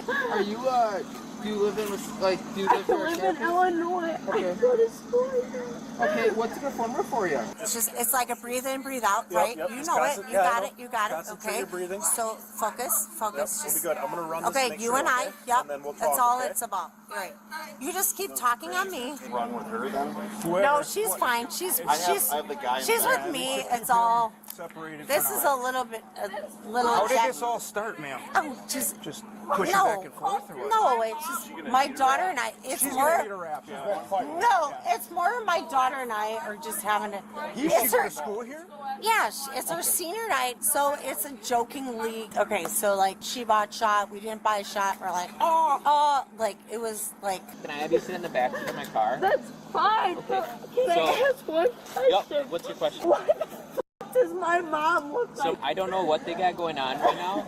I'm here to help you Go out. ask them. I want to know before I get in your car. Please go ask them. So why we'll ask him in just no, a second. I won't get in your car before you. Then we're gonna be standing out here, okay? Like it's supposed to be a good night out, right? No, yeah, no offense. Like we were just like not mad at each other, just going, oh, you should have bought. I bought. Like it's no. So I can explain to you a couple things quick, okay? So I'm Officer Walsh. Right? I understand, and I saw So you, just and I. relax, okay? Wait, what? Did I just hear that right? That they were having an argument on the daughter bought a bunch of shots and that she should have paid for them, but wanted the parents to pay for them. Was that what I just heard? Just back here. Just take a couple breaths for me, This is okay? such a fucking joke. Okay. Why is my mom looking? Yo, that's crazy. She thinks it's a joke. Take me going to court. I'm about to Can you explain get that my to you. hair out of my mouth, Sure, please, sure, in I a can non-inappropriate way? Alright, Thank you. No, so I'm gonna explain that to you. So the reason why she's like that is because she was kicking a lot, right? I She was understand. kicking- Right, so that's what happens when people aren't cooperating with us. We put them in a device called the wrap, especially when she's kicking officers, multiple officers, multiple times. Okay, perfect. So we put her in that That's okay. device. Okay, perfect. Can we go to my squad? Why am I in cuffs? So- What did I do? You're just being detained at this time. Oh, she's under arrest. You're under arrest. All right, let's go take a seat in my car, all right? I'm under arrest. Perfect. We've been here for 4 years. I've been part of I mean, dude, I can do I'm not like hammered. Just because we can't, because we can't have you walk, we're gonna have to lift you up and carry you over. Okay, my right arm, you cannot like touch in my the right bicep, arm. Yeah, literally in the middle of my bicep. Okay. So you Thank you. cannot grab We my. won't. Usually we grab the handles here. Yeah, you cannot. Just so you're aware, and then we cannot try to touch grab. Yeah, we'll try not to, but we don't want to have. No, you there fall is no try not to. All right. My mom All right. started a fight, and I didn't Watch do your head. anything. Here, just watch your head, okay? Just take a seat. Thank you. Wait, hold on. Cannot put me in. Like, I cannot. Well, that's why I got an ambulance here. We're gonna make sure you're okay. No, I can't do air. I need air. What is that? Like, I need air. Like, I Air? cannot. You cannot. They'll be able to turn the air tanks on in there for you. They'll put you on there. One notch on this. It's literally I can ripping fit my a whole wrist. finger in there, not loosening up anymore. No, it's ripping my wrist. Dude, I have bracelets, and the bracelets are ripping my wrist. So it's on you. I mean, you want to rip my wrist? That's on you. No, we don't want to do that. Give me one. I'm not Nothing. I put a whole finger Literally. in there. After you Nothing. first complained about it. My daughter and I walked out. We pushed each other. Really? This is the most ridiculous. Why were you pushing each other though? That's probably not a healthy relationship. No, we're having. Okay. Really? No, we were just pushing each other. You don't have an argument with your Like I said, I just on got here, so I don't know what's going on. Are you hurt anywhere? No, and she's not hurt. We're just literally. I grabbed onto her, she pulled away and got like. Well, yes, because you're f***ing grabbing me. All right, Like, can I take a look at you? You're not hurt all right now? I'm not hurt. Are you kidding me? Okay. But this is f***ing all my hips up. Okay. So you need to loosen my shit up. You don't I was just understand. calling to see if. Okay. To get her, Here, look check at me her face, for it's 2 gonna- minutes. Hey, So Sam, she hit her can you face? just hold on 1 second? So the only reason you're in that is because you decided to kick and assault our officers.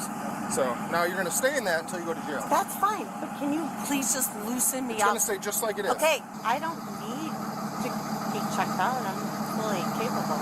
I've had 3 drinks all night. Like, it's not like I'm not drunk. I'm not. All right, I'm just gonna get some of your information. Where are you guys staying at? At the hotel here? Correct. Okay. Are you from Illinois? I am. Okay. Unfortunately. Oh. Well, it doesn't have to be unfortunate. Don't fault me. Okay. I'm not faulting you. I'm just joking with you. What's going on? Can you just give me 1 second, then I'll explain to you. I just want to run you attach you. It's very painful. And you don't Right. Normally we would take it off, but unfortunately in the situation. No, I'm just saying take it off. If you could just loosen just this area. And there's no straps on it. The only straps that we have are these, and they're usually underneath. It is the here. most ridiculous. Like, I mean, once it's on, the only ones that are taking it off are the ones that usually it comes down to is the jail. You guys want us to do a blood pressure check? No, if she's refusing, no. We'll just put her on the cot. If we could wheel her over to there, that way we don't have to carry her. So obviously when I arrive on scene, like I wasn't the first here, didn't know everything that's going on. I understand. So that's why we kind of try to de-escalate. It's why I ask you to like step away because there's yelling from every angle. Okay. So basically right now it sounded like your wife was kind of having some issues, so that's why we are having rescue. Right arm. Don't grab my right arm. 1, 2, bicep. That way it'll help with getting her on. Always on the error side of caution. We get them medically checked out. Okay. Okay. I did not see any visible injuries on her. Grant, is she in the back of your car? No, she's in the back. We're gonna deal with her in a second. Which will be in here. And I saw the whole thing. So. Okay.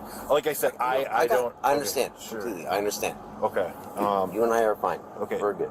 So what's probably going to go on tonight is I'll probably, after I just confirm with them, sounds like I'll probably just release you. You're just going to go to the hotel and go to sleep tonight. It's always the first time for everything. I guess. Right? I don't even know.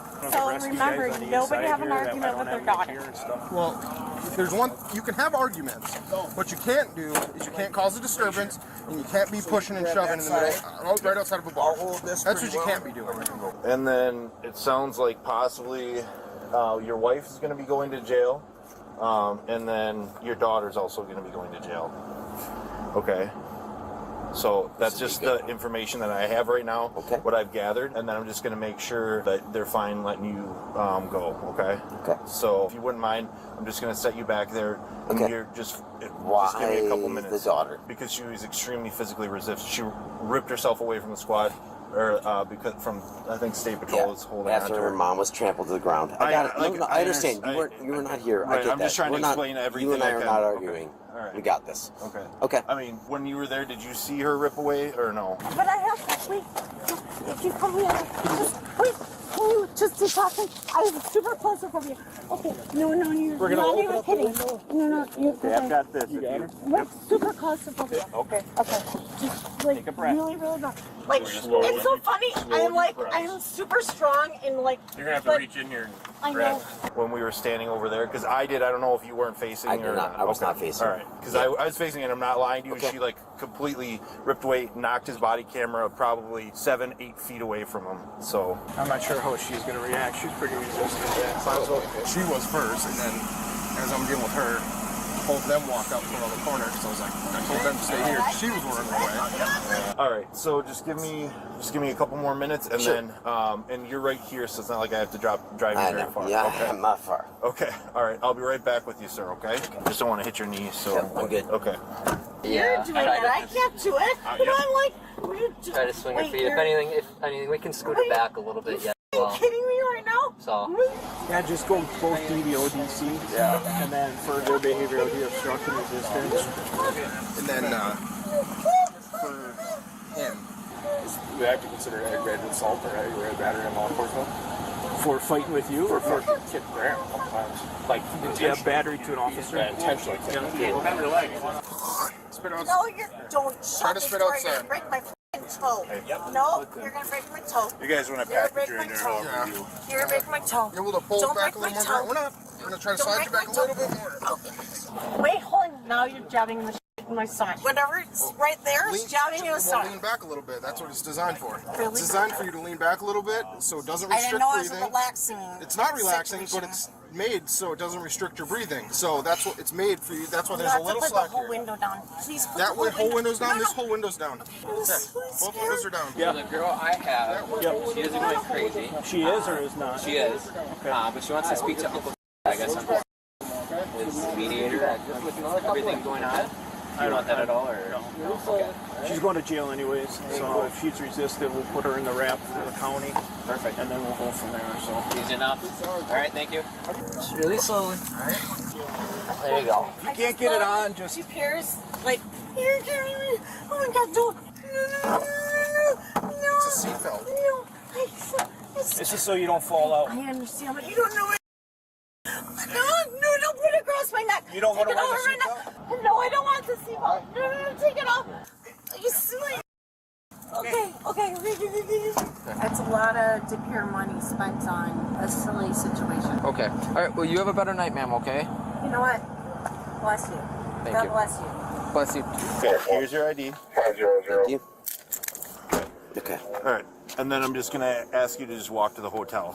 Okay. Okay. But procedure for getting them at this point. So Brown County Jail, just contact their non-emergency number, and then you can ask them as far as, we'll go this way, and then they'll let you know, or they'll contact you because they have your number. You gave me your number. I'll make sure they have that at the jail, so then they can contact you. Okay. Okay. All right. So otherwise, the Brown County Jail is who you call, but they're gonna get a phone call. They'll call because they'll probably be able to be released. Okay. Okay. So probably need a sober party to go get them though.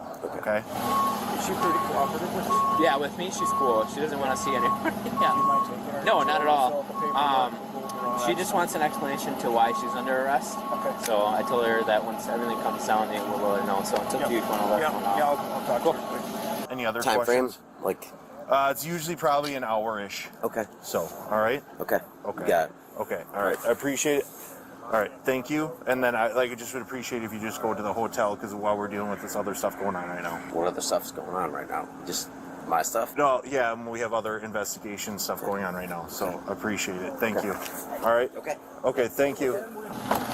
All right, Sergeant Magno, how are you? Okay, the reason why this is all is apparently my officer saw you and your mom pushing each other outside the bar. It didn't sound like it was anything major. But at the end of the day, when my officer tries to stop you guys to make sure everything's okay, and it sounds like people are walking away, resisting, and I understand if mom wants to act the way she does, that's where you have to be accountable for your actions too. I just didn't like the feeling. I know. It's not easy.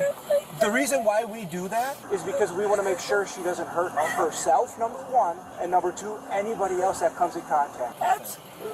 And that the way that you were acting, that's why you're in handcuffs. Okay? I just. Sarge, they'll bond them out if there's no felonies. Her boyfriend. Yeah, there's no. Battery to law enforcement. That's a felony. Yeah, I was about to say, I think they got 2 felonies. Yeah, so that's no. Okay, just mom. Just mom. Oh, just a mom. Okay. That's good. At least mom one. can't be bonded out, daughter can. Yeah. That's crazy. She's getting a felony. Like, why is it just don't walk away? DC, DVO, and then resisting. So 150 for DC, resisting I think is like 250 or something like that. So yeah. So that's the reason why you're in custody. I understand. I guess. And then when we show up, there's lots of us. We're not trying to be assholes or anything, but then when we're asking you to step back, then all of a sudden you grab onto that pole and you're yelling and fighting with the county officers. Well, we still have to control the situation, okay? So you're going to go with the state trooper here. You're going to go to jail for DC, disorderly conduct, and resisting obstructing, okay? Any questions for me? I mean, what was... I guess I just don't understand. I don't understand what I did. Yeah, I just explained it to you. I literally just explained it. And it sounds like you're actively fighting and actively trying to prevent, and then when we try to separate you guys, and then all of a sudden you start fighting with the law enforcement, that is why certain things happen the way they did. So. Sure. Right there. All right, you're good to go. Cool. We'll have it. We'll have everything sent down for you, so they should be good. I don't think you'll have any issues with the transport. So if you do, pull over and let us know. I'll send out one of our guys to back you up. He's transporting. He'll go. So if somebody can get the booking form for her, we'll be good. Do you want to enforce the 72-hour no contact with your daughter? I love her right now, tomorrow, today. No. She does not want the 72-hour no contact enforced. We got another one too, her daughter. So. Yeah, I have one. We have 2 in wraps, unless they took her out of the wrap. But we wrapped her on scene. I don't know who has her. State maybe. This is the mom or the daughter? This is the mom. Take a deep breath and blow here up, okay? I know what you're talking about. No, I can't leave back. It's on my. Oh my god. Just give me for a second. Hold on. Just don't grab it on top of my bicycle.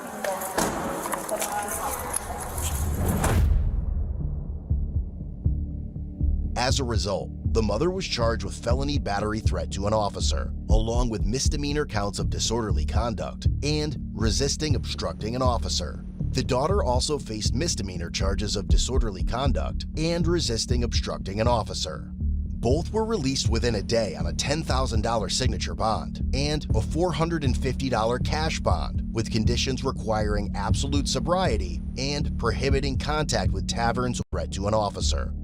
Thanks, you did get a felony. Obstructing an officer. Both were bond, with conditions requiring absolute sobriety and prohibiting contact with taverns or liquor stores. Months later, the mother was found guilty due to a no-contest plea to both misdemeanor charges, while her daughter was only found guilty of resisting obstructing an officer. All remaining charges were dismissed but read in. Ultimately, the mother was sentenced to a fine. Oh, she didn't even get the felony. That's what I was like, even if they get a felony, they're just gonna get dropped. And or 10 days in jail, and must write an apology letter to an officer.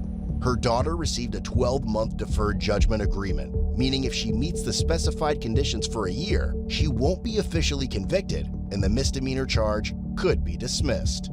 Want a deeper look into the channel or craving additional content? Explore code.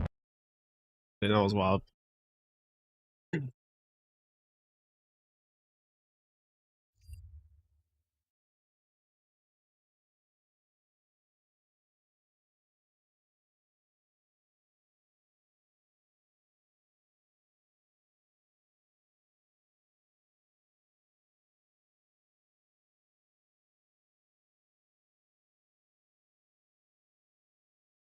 All right, now we're gonna watch Officer Caught in Real Life Horror Movie by Midwest Safety.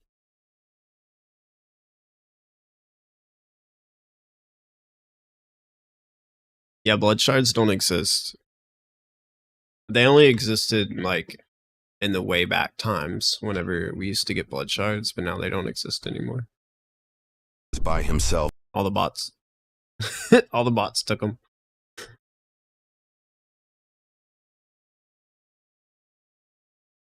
I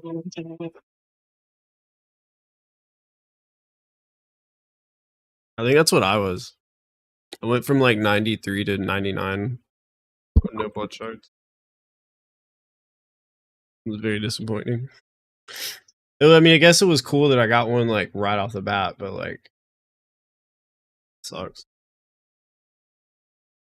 This officer was by himself on a routine welfare check. What he didn't know is that he might be talking to a killer. Just past midnight on November 14th, 2022, a Milwaukee police officer responded to a welfare check in a residential neighborhood. The caller was concerned for their 75-year-old neighbor, who lived with 31-year-old Israel Webb II, a man who shared no familial ties. Officers were likely unaware of Israel's criminal history, which included armed robbery, carrying a concealed weapon, theft, and multiple disorderly conduct charges. According to a community briefing, upon arrival, Israel spoke through a window and agreed to let an officer inside. And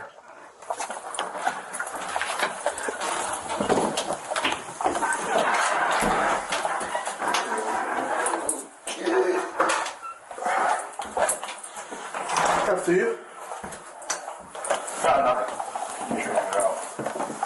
You said you gotta make sure you got an animal or something? Yeah. Go ahead.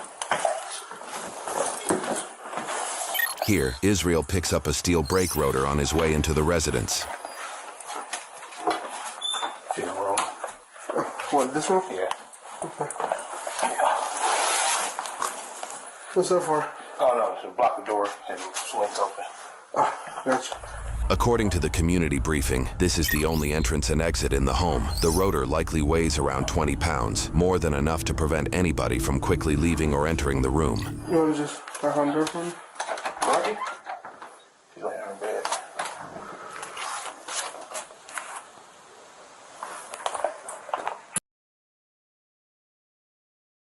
That's weird.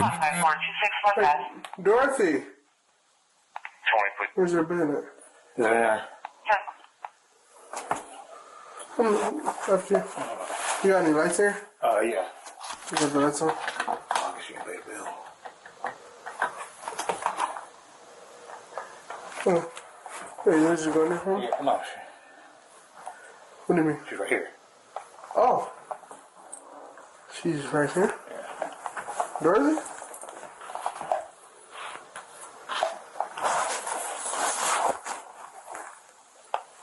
Is she sleeping? Yes.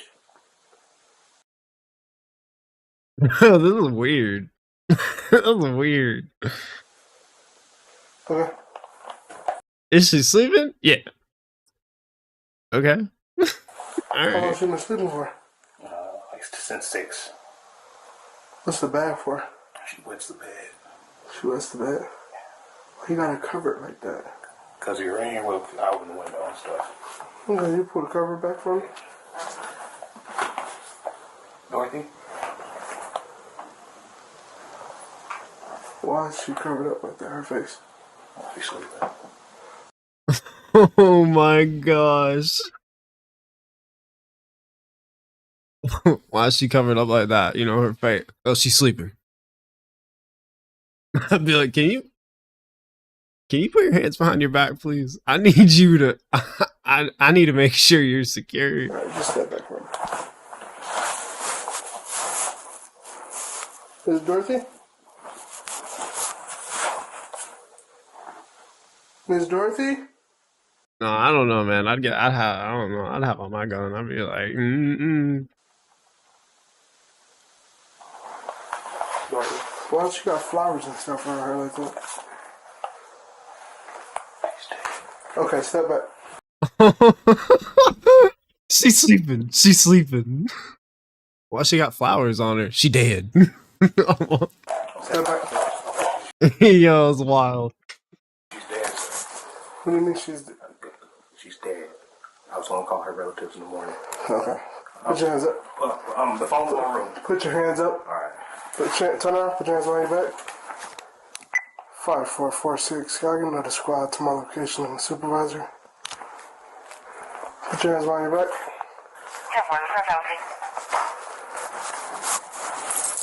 You don't got any weapons or anything, right? No. Turn around. Don't even look at me. Hands behind your back. You're looking at me. Don't do that. Yeah, that was kind of. I've never heard it opposite. Turn around. Don't look at me. You're looking at me. Don't look at me. Don't do that. Why are you looking at me? No, you're not gonna get shot, but you looking at me like that is kind of making me nervous. Stop looking at me. And he just keeps doing it. Don't do that. I'm telling you. Stop looking at me. You're gonna get tased. You hear me? Just letting you know. Don't do that. He just keeps doing it. Alright? I got a taser right now. Okay. Just letting you know. Okay. Alright? Please. Alright? You in the face. No, no. Please in the face. No. Her relatives. Call her relatives. No. Call her relatives, please. Sad tactic. Don't. Please. Make that other squad 1017, please. Please. 125372, but you also responded. 1017, 5372. No. Come work. Don't move. Just don't move. Put your hands up. 60. Because you're doing too much moving and you're making me nervous. 60, sequel for that. No. Just don't move. Sequel. Sequel.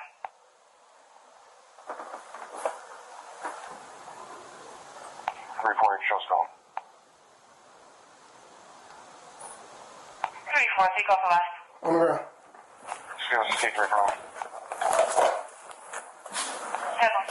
On the ground? On the ground? On your stomach? No, on your stomach. Please shoot me. Sir, on your You stomach. gotta shoot me. Okay. You're doing too much. Okay, don't take it. No, you're gonna get tased. Okay, I'm down. Put your hands behind your back now.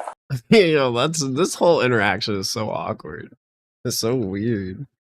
Like, just shoot me in the face. No, but don't tase me. Hands behind your back. Behind your back. Like, he's okay to die, but not feel pain. Put your hands behind your back. Put your hands behind your back. Put your other hand behind your back. What was the address again? Your other hand behind your back. Stop resisting. I'm not resisting. Put your hand behind your back. Your other hand. Yep, put it behind your back. Don't move. What you gonna do? Stop. Dang. Stop resisting. Stop. Stop. Stop. Stop. Stop. According to a community briefing, the officer attempted to handcuff Israel but secured only one wrist before a struggle began. At this time, the officer pressed the emergency button on his radio, signaling for immediate backup. During the altercation, Israel allegedly used this 2.5-foot metal pole and attempted to grab the officer's firearm. Dang. Stop. Stop. Stop. You got it. Give me another squad here now. Sir! Right in the face. Stop! Right in the face. You will be shot! Right, Stop! Right in the face. Please, right in the face. Stop! Okay. Drop the pole! Right in the face. Drop the pole! Please, right in the face. Drop the pole! Right in the face. Come Oh no, dude.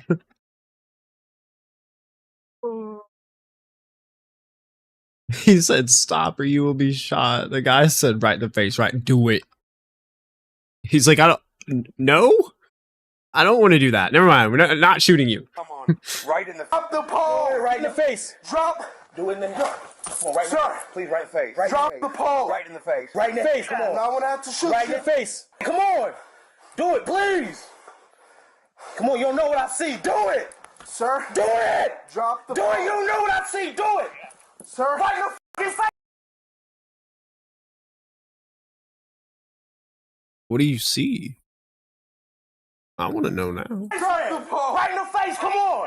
Come on. Drop the Come pole! on. Right in the face, man. Please. Drop Right in the face. on the ground now! Right in the face. Come on. On the ground! Make it quick. On the ground! Please make it quick. Okay. Don't tase me.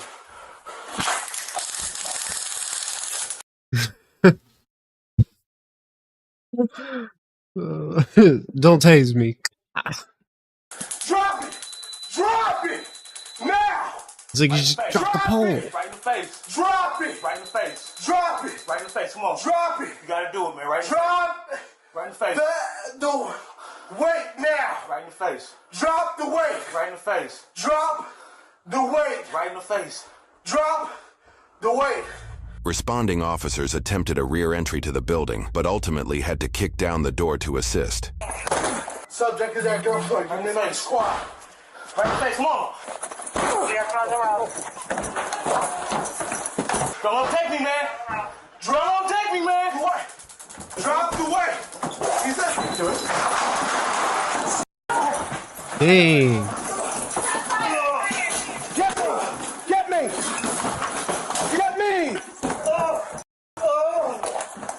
Pull through.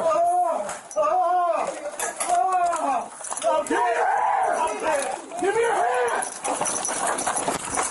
Check that room. I got it. Hold on. Someone get medical. Now. Call for medical.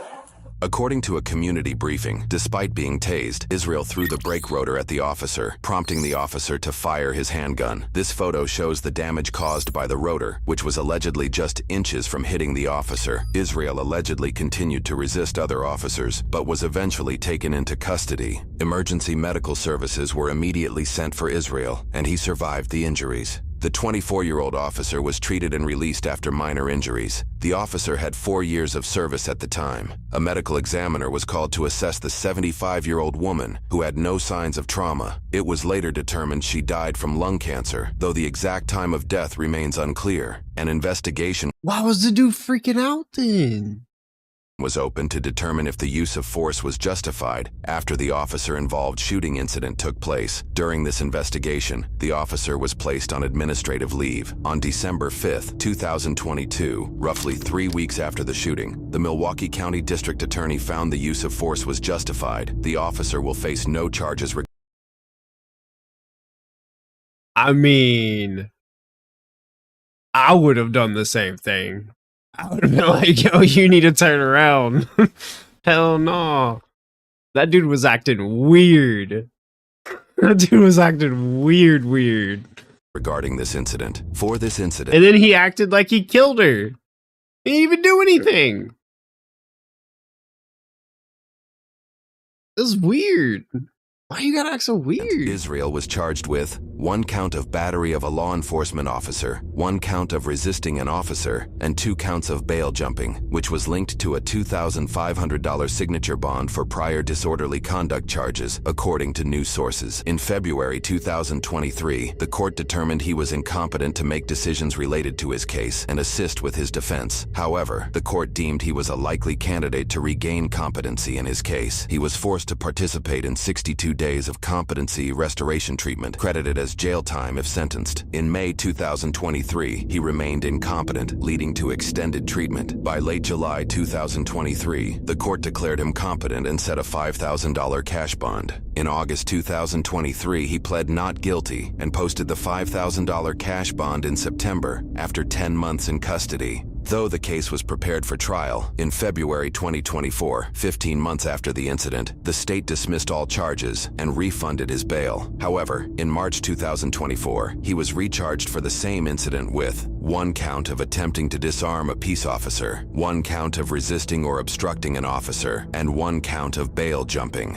A $5,000 signature bond was set in April 2024, and in June, he pled not guilty once again. At the time of posting this video, the case remains pending. Additionally, Israel currently faces separate, unrelated charges for stalking and violating a restraining order in relation to domestic abuse, along with felony bail jumping. Now, when police receive calls for a check on their well-being, it's often a very delicate situation. And though we do use compassion, we also have to respond with caution, because as usual, police enter these situations knowing very little. And I've responded to many welfare check calls, and most times the person was either asleep or not home. But on that rare occasion, unfortunately, the end result wasn't always a happy ending. So today we're in Milwaukee and we have a concerned neighbor calling 911 so police can do a welfare check to check on a 75-year-old woman who lives with a 31-year-old man who isn't a family member. Now, this is an immediate cause for concern for me, because when you have a random person living with someone who isn't related to them, it could be just me, but this is extremely suspect because many people like to take advantage of the elderly. We do see it a lot. And then we learned that the male living with this woman has an extensive criminal history, which is never good. So my question is, how did this male even end up living here? But the male actually opened the door for the officer and everything appeared okay for the moment until the male picked up the 20-pound brake rotor and then placed it in front of the door, blocking the exit of the apartment. And his explanation was because the door swings open. And just as a side note, in the academy, officers are usually trained to never allow your exit to be obstructed because you may have to make a quick exit. But at this point, as I'm watching this, the hairs on the back of my neck started to stand up because the male first states that Dorothy is on the bed. But once the light came on, the male states that Dorothy was right next to the officer the entire time. But here's the thing, Dorothy isn't alive anymore. And the male apparently knew that during this entire interaction because that's exactly what he whispered to this officer. Now, if you guys are paying attention, this guy gives away multiple signs that he wasn't going to go quiet. Now, the first one is he didn't turn all the way around when the officer gave him an order. And the second, he keeps watching the officer.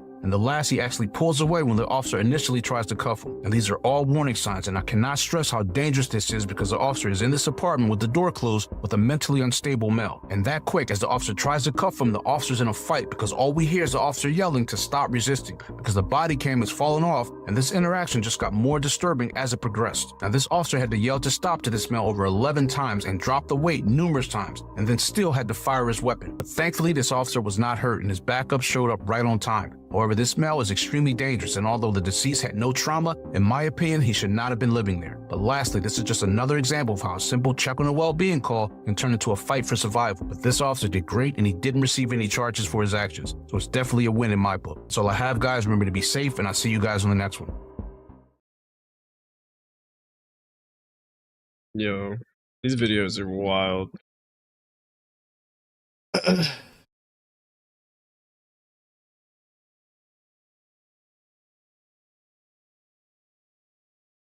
Yeah, he was just like living there. And then he's apparently seeing things. But he also really wanted them to call her relative. I wonder if she died and then like he was like, well crap, where am I gonna live? She died. And then he was like, maybe I could just like maybe we could just like keep her here for a little bit.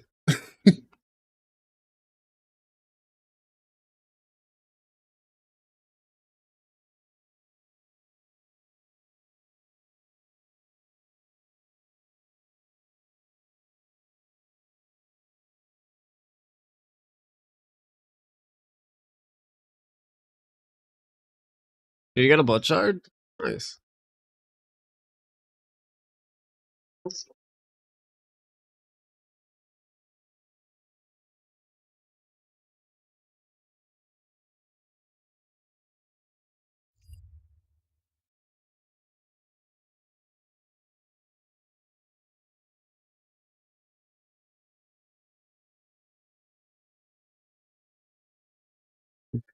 should I do this?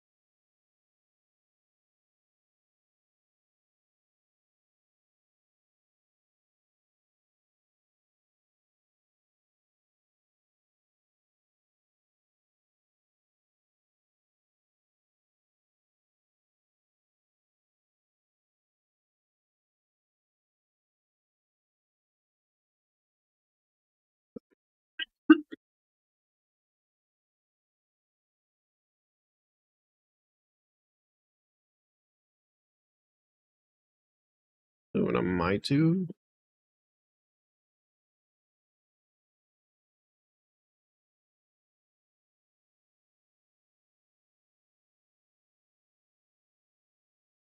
I want to watch this other video, but I gotta figure this out real quick.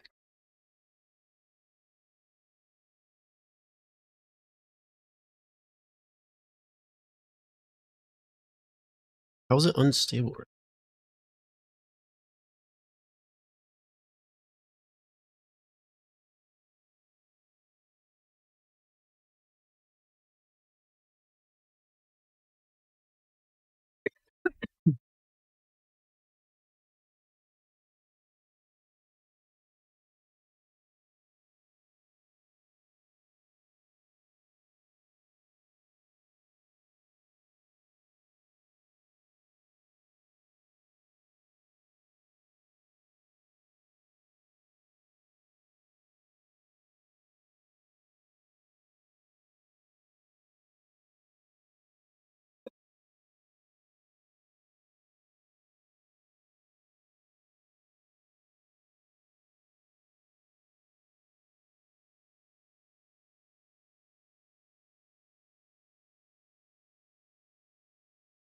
Okay, maybe I have, let's see, 1, 2.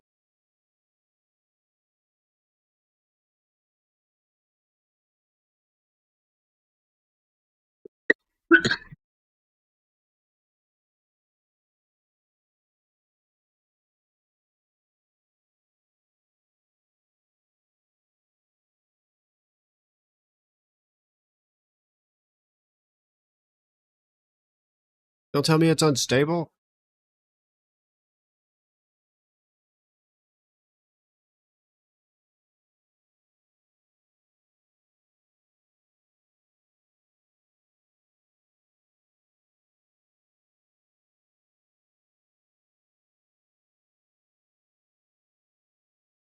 Actually, it'd be kind of cool.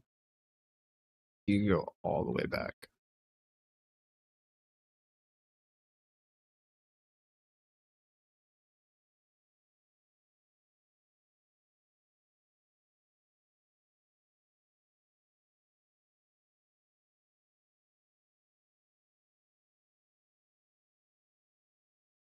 And then all? Is this unstable? Yeah.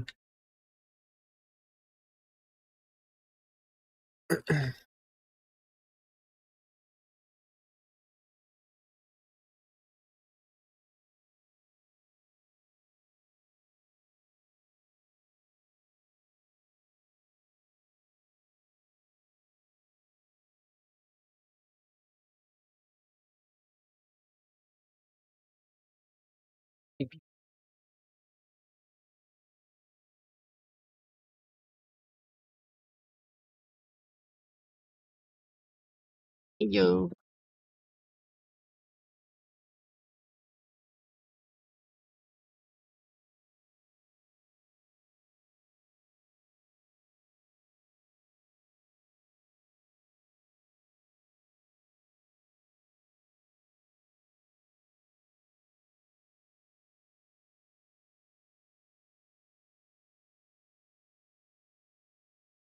Cool. All right, so my house is gonna be like here, and then the rest of this is gonna be like little crafting stations and little buildings and stuff, and then I'll build all the way up the mountain eventually. And then we have the waterfall. I feel like I need to make the waterfall a more... Wait, it's blocking the waterfall. Wait. I don't want that. Never mind.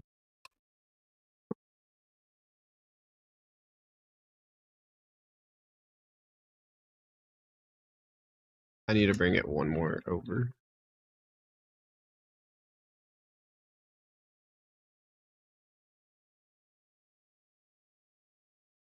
I was like, whenever I found out you could like build and stuff in this game, I was like, that's something I'll never do. And then whenever like I pretty much finished all the content and I was like, building sounds really fun.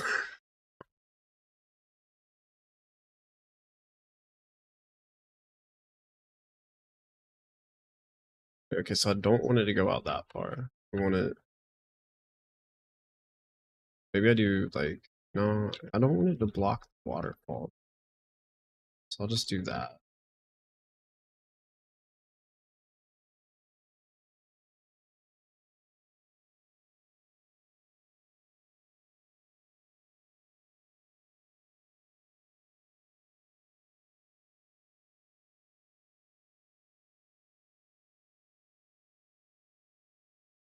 I'm a turtle.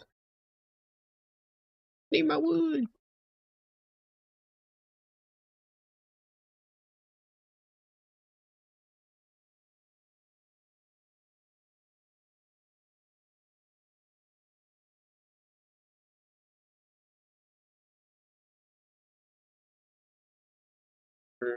It's kind of a room, not really. Maybe a wall should go.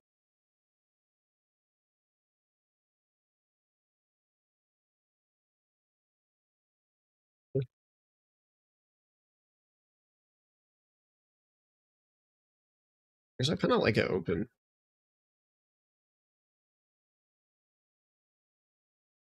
No!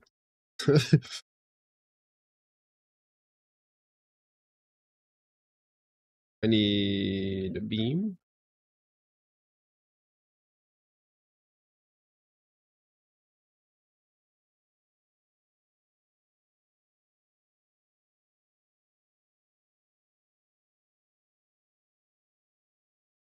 No, I couldn't imagine what people are gonna make, like, since you can have 4 people per server, like, whenever the game actually comes out in 17 years, but, whenever the game actually comes out and, like, everything's permanent, I guess. Is stuff permanent now? I actually don't even know.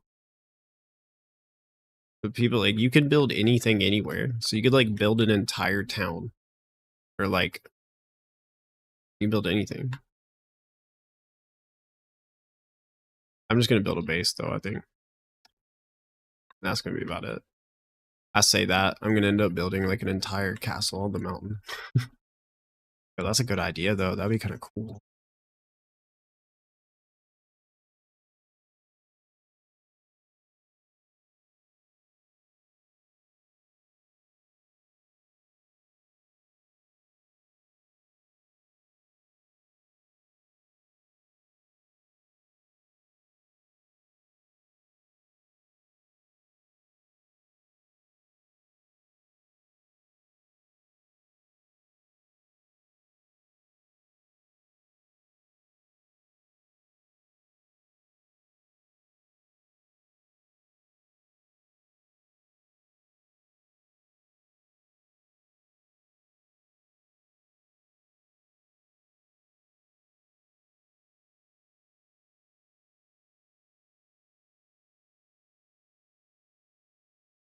Peanut butter.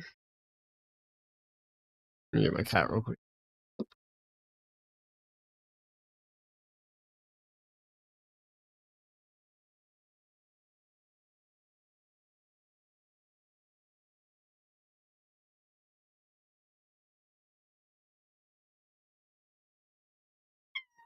We'll go on in just a second.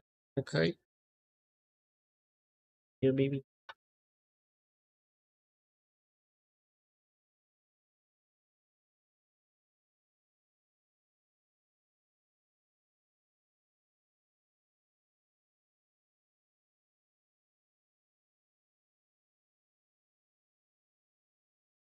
Oh.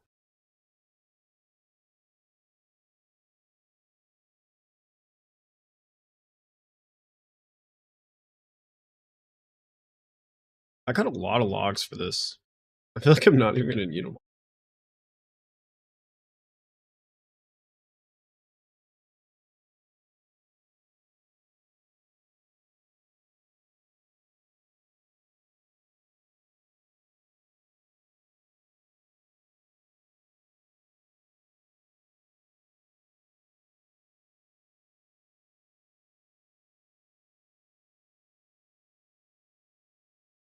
Actually, yeah, maybe we just make a railing.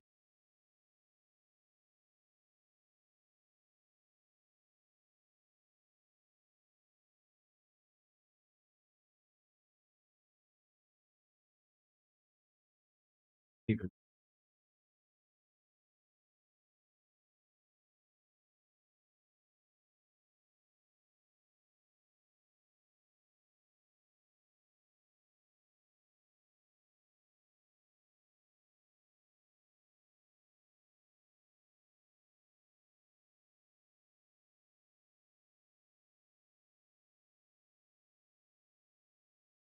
maybe I could do like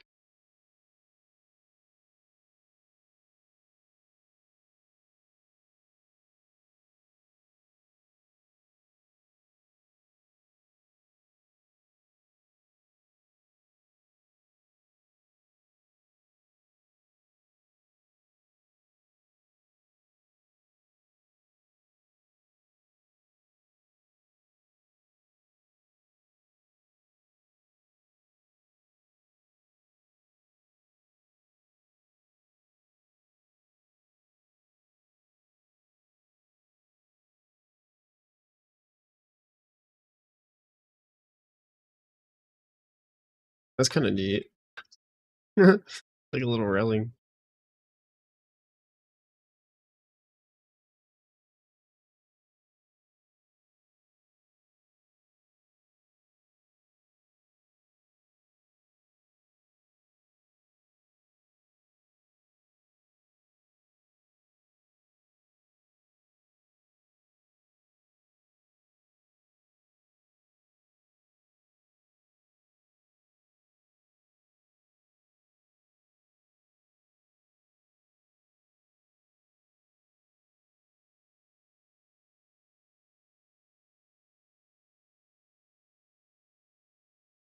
Is it unstable? No, new momentarily.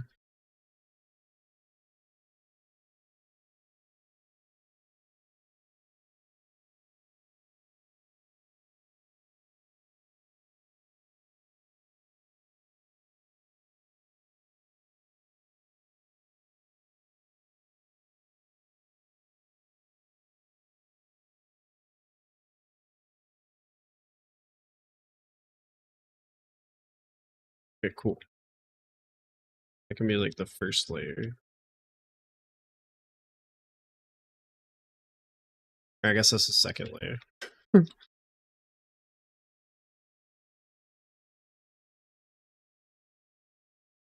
then the third layer can be like a layer. Bruh. Still.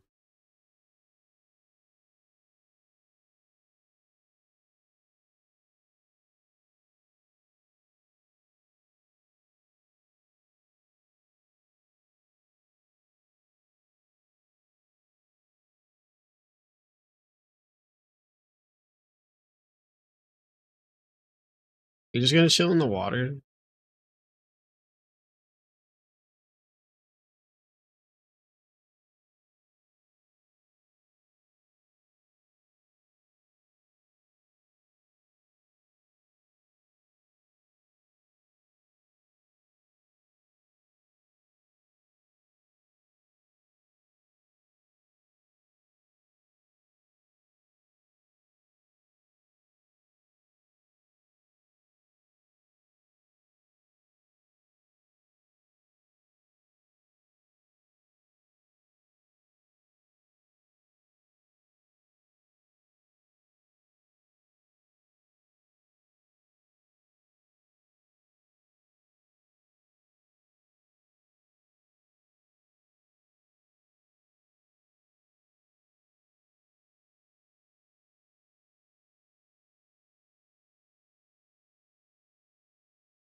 Doesn't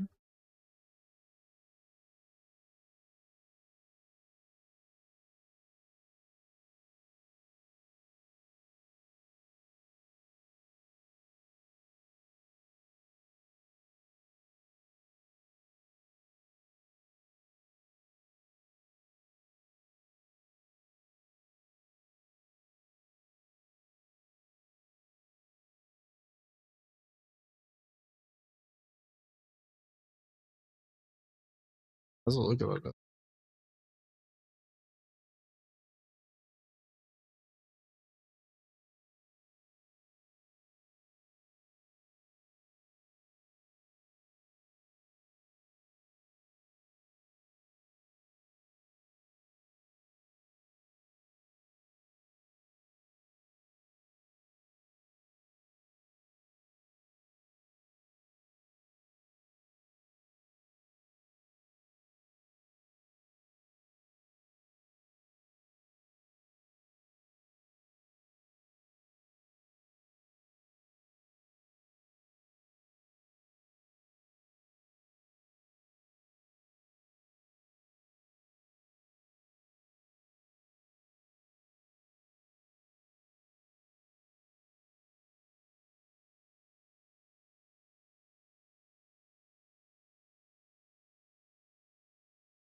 that.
Fire?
It crashed. Nice. All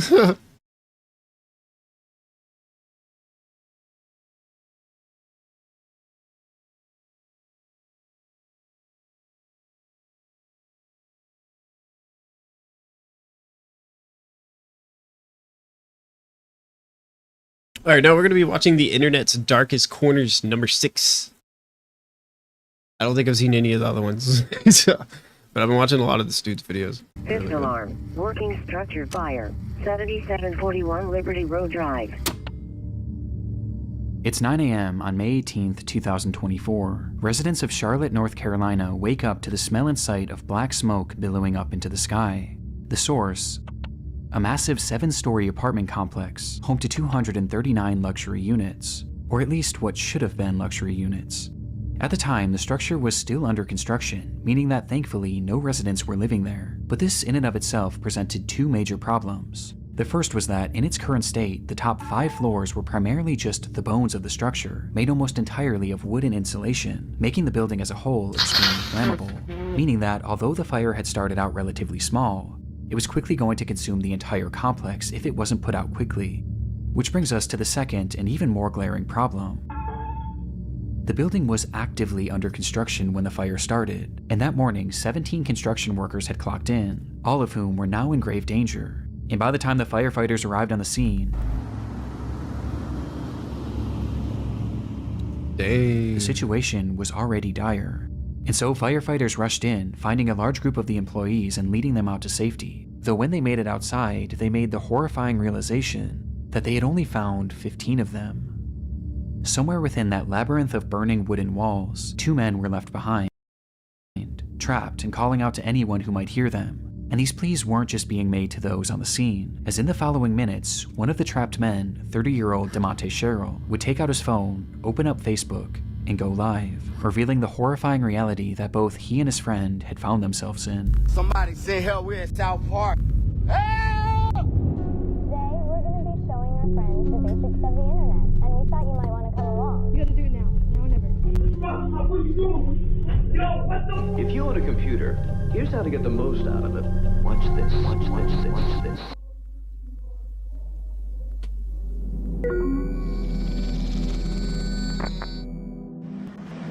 Yo, I'm at South Park right now, at work, and the building on fire, and I can't get out. The stream showed DeMonte Sherrill and his friend Reuben Holmes somewhere deep within the prospective apartment complex, and though the fire hadn't yet reached them, the smoke certainly had, blanketing them in a thick impenetrable fog, not only making breathing extremely difficult, but also making it nearly impossible for rescuers to see them. It's getting harder and harder for them to see us. We're gonna have to stand out here and see.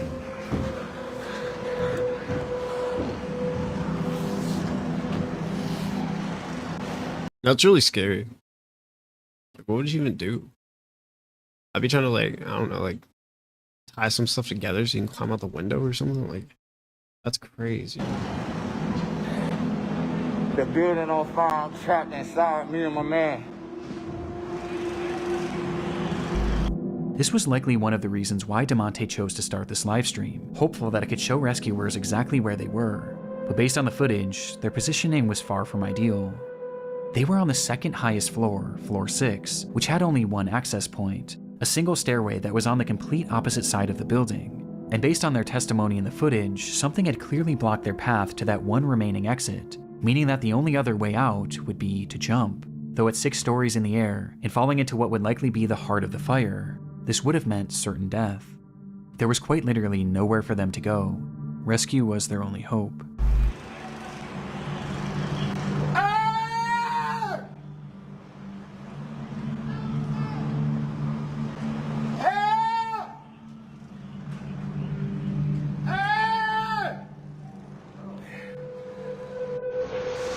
Yo, this building is on fire. I'm at work. Somebody send help, we're in South Park. Seemingly realizing this, DeMonte began to grow more desperate, yelling out into the void of smoke, while Reuben can be seen in the background waving his phone flashlight, with both men doing anything they could to help rescuers find them. Before...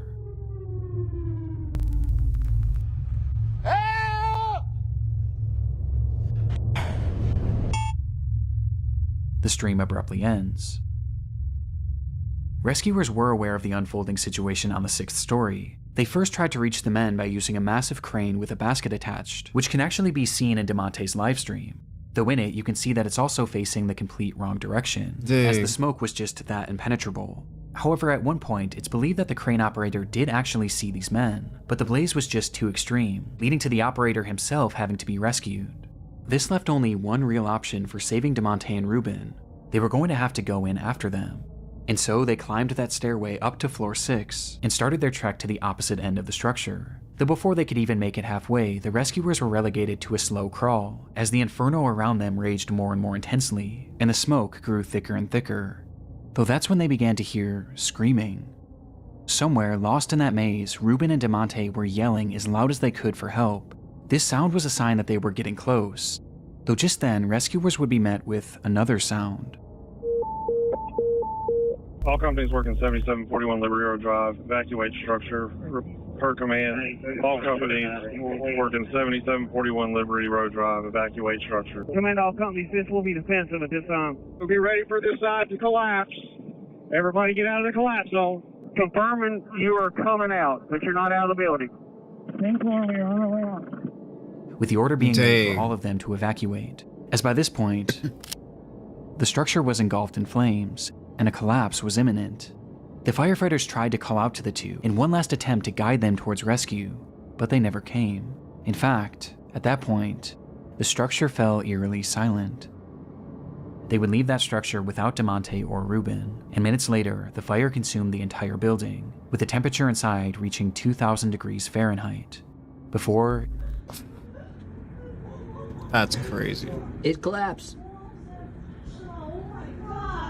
It would eventually topple to the ground. And inside, DeMonte and Ruben would become the sole fatalities of this catastrophe. That's sad. Yo, I'm in South Park right now. At work, in a building on fire, and I can't get out. It's getting harder and harder for them to see us. Knowing how this story ends would make this live stream difficult for anyone to watch, but what I find most upsetting about it is that the majority of those who initially watched this were his own friends and family that followed him on Facebook, with these viewers including his own mother.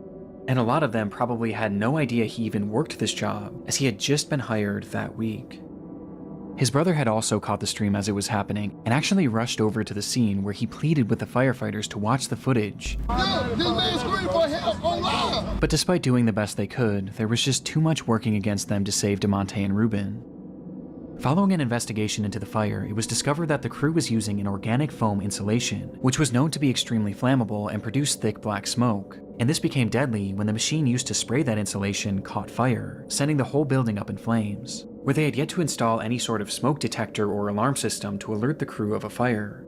Making matters worse, there had been a temporary set of stairs made right where the two men had been trapped, but that stairwell had just been removed in order to make way for the permanent set of stairs. Because of this and a myriad of other issues, the companies involved with this construction were forced to pay a fine of $50,000 and are currently being sued by the families of both victims. But regardless of the outcome, nothing will ever make up for the loss of DeMonte Sherrill and Ruben Holmes.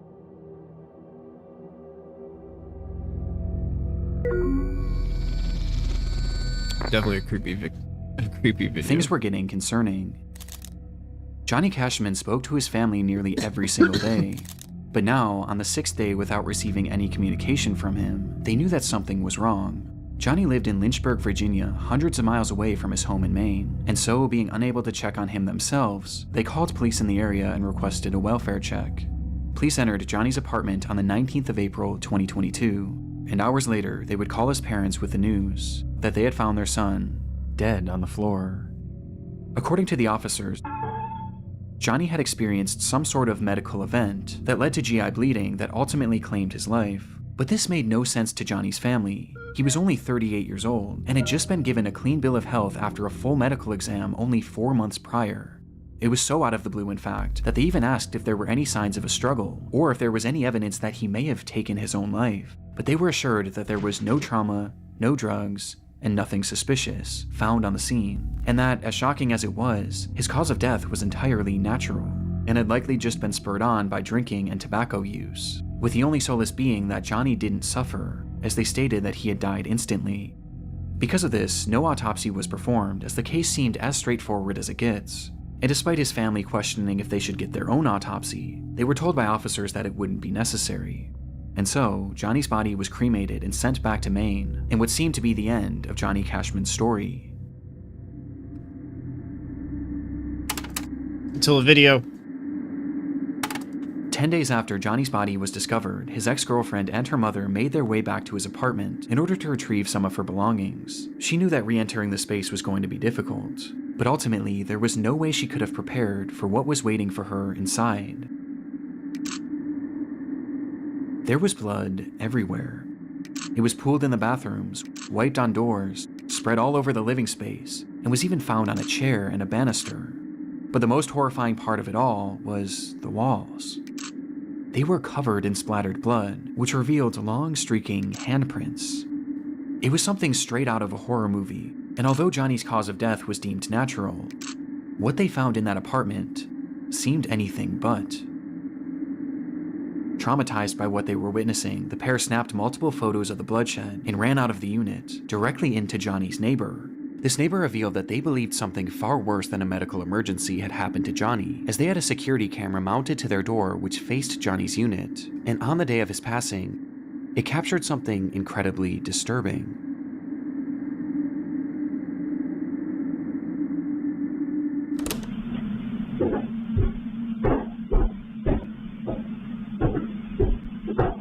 The footage shows Johnny making his way up the flight of stairs leading to his apartment at around 3:03 p.m.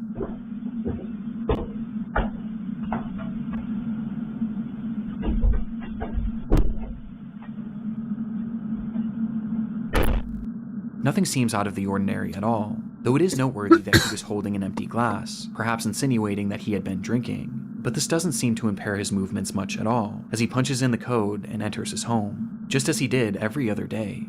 But moments later, something happens inside that unit, and while it goes unseen, it doesn't go unheard.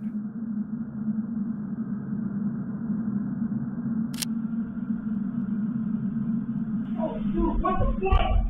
What are you doing? Yo, what the fuck, dude? What are you doing, man?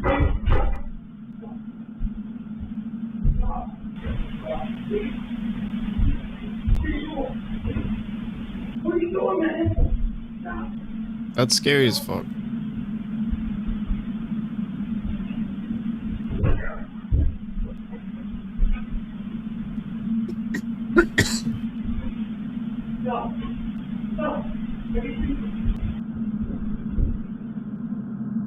The audio seems to depict a man yelling, asking repeatedly, "What are you doing?" and begging for something to stop.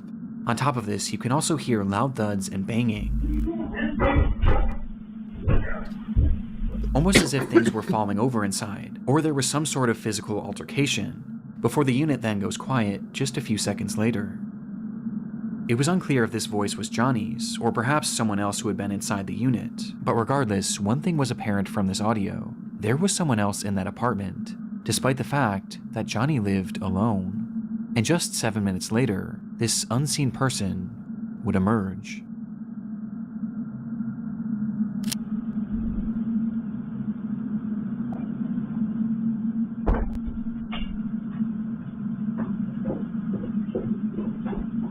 This clearly wasn't Johnny, and after leaving the unit, the anonymous man nearly makes it out of the building before he seems to change his mind.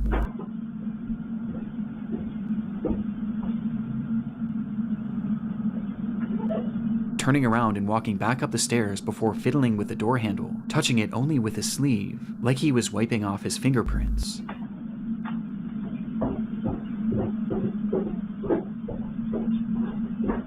He then walks down the stairs and stops once again, where he seems to be in a state of shock over whatever had just transpired, before he composes himself and walks out of the building.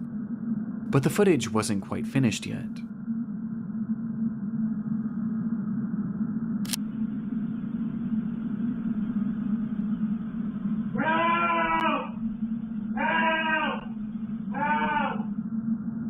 Just 1 minute later, you can hear Johnny shouting for help from inside the apartment, to which moments after, he stops, and no further sound or activity would come from Johnny's unit until police arrived 5 days later. Damn.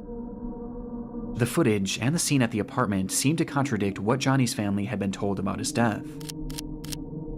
The blood all over made it obvious that Johnny's death had not happened in an instant, and this, coupled by the presence of this unknown man who was clearly distraught and wiping off his fingerprints, as well as the sound of the apparent struggle inside, seemed to point towards something much more sinister than what was initially conveyed to the family.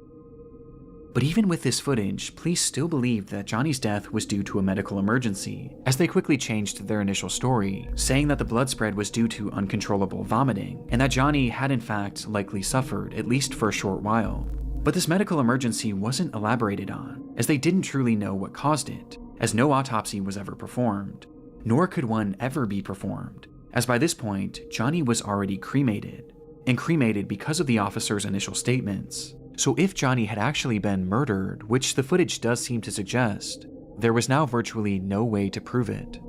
And what makes this even more frustrating is that law enforcement already had this footage. It was collected that very day, and they either didn't fully look through it or didn't think that this was overly suspicious. But everyone else surely did. And soon this video began making the rounds online, leading to one glaring question being asked. Who is this man? As no one in Johnny's life recognized him.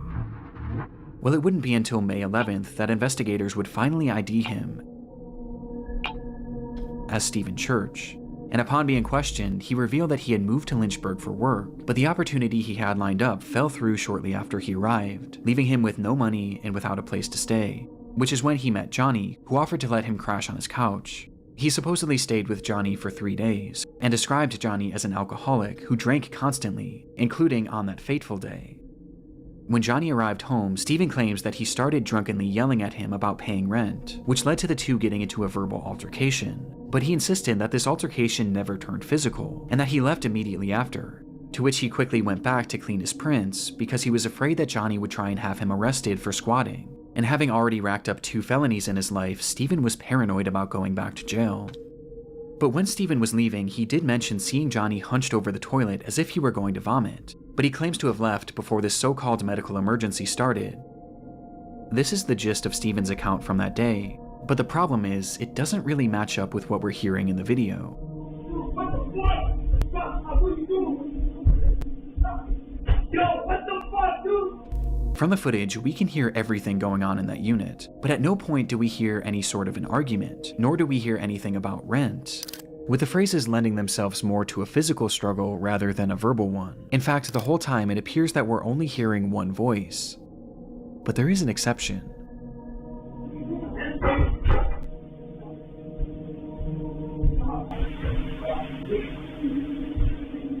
To my knowledge, it's never been conclusively determined whose voice is who in the recording, and either scenario paints a far different picture of what may have happened inside that room. But regardless, this audio makes it clear that Stephen's story was fabricated at least to some degree, as he also fails to account for the loud banging in the background. And because of this, his version of events is generally rejected, with most people seeming to believe one of 2 main theories. The first is that, upon arriving home, Johnny and Stephen had gotten into a physical altercation, resulting in Johnny taking some sort of blow to his abdomen, which in turn triggered or exacerbated this medical emergency. GI bleeds are horrific, and can certainly cause the level of bleeding that was found in the apartment, and perhaps seeing all the blood coming from Johnny, Stephen started yelling at him, before deciding to run off, fearing that he would be charged for murder. This would explain Stephen's demeanor and actions after leaving the apartment, and why he may have fabricated his story, as he knew or knows that he was directly responsible for Johnny's death. And this blow to the abdomen could have easily been missed by investigators, as the injuries would have been primarily internal. The second theory is that upon arriving home, Johnny naturally experienced a medical emergency leading to this catastrophic GI bleed. Upon seeing this and perhaps being in a state of shock, Stephen yelled at him, demanding to know what was happening and telling him to stop, as perhaps he was moving around the apartment and tracking blood everywhere, which would explain the other voice saying, "I can't stop." I could see how this experience would make no sense to Stephen, and perhaps just having no idea what was happening, he left and tried to make it look like he was never there, as he was afraid of being blamed for whatever was happening to Johnny, and so he essentially left Johnny there to die, whether knowingly or unknowingly. What bothers me about this theory is why 911 was never called, not only by Steven, but by Johnny too, as his phone was found in the unit with blood on it, implying that he had it in his hand at some point, though it's possible that the massive blood loss just made him too disoriented. Both of these theories seem believable, or at least more so than the explanation that Steven had given. However, in October of 2022, Johnny's case would officially be closed for good, with Steven being cleared of any wrongdoing, as Johnny's death was labeled the same way that it always has been, a medical emergency that couldn't be further elaborated on, with the most relevant evidence being that Steven's shoe prints were not found in the blood, but Johnny's were, implying that he had not been part of the struggle. But in my mind, this can be explained by both theories mentioned previously.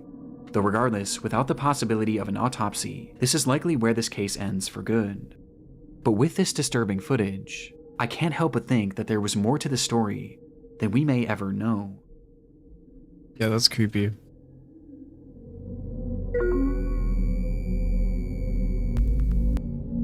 It was around 7:30 a.m. on a warm July morning back in 2019.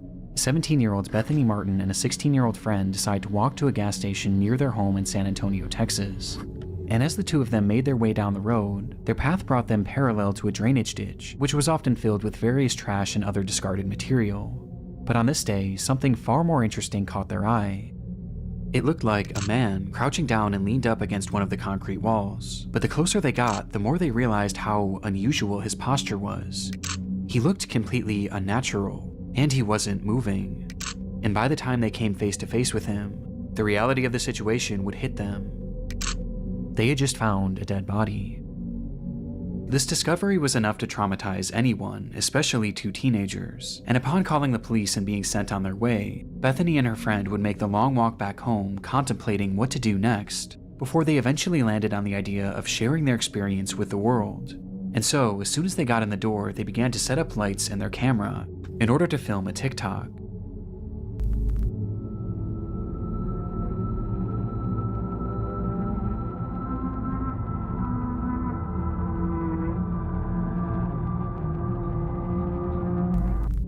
The clip showed the two sitting on a couch appearing to be in a state of shock, with the words, "Us remembering we found a dead body this morning," plastered on the screen, offering no other context aside from the description, which simply read, "I wish we were kidding, all respect to the family."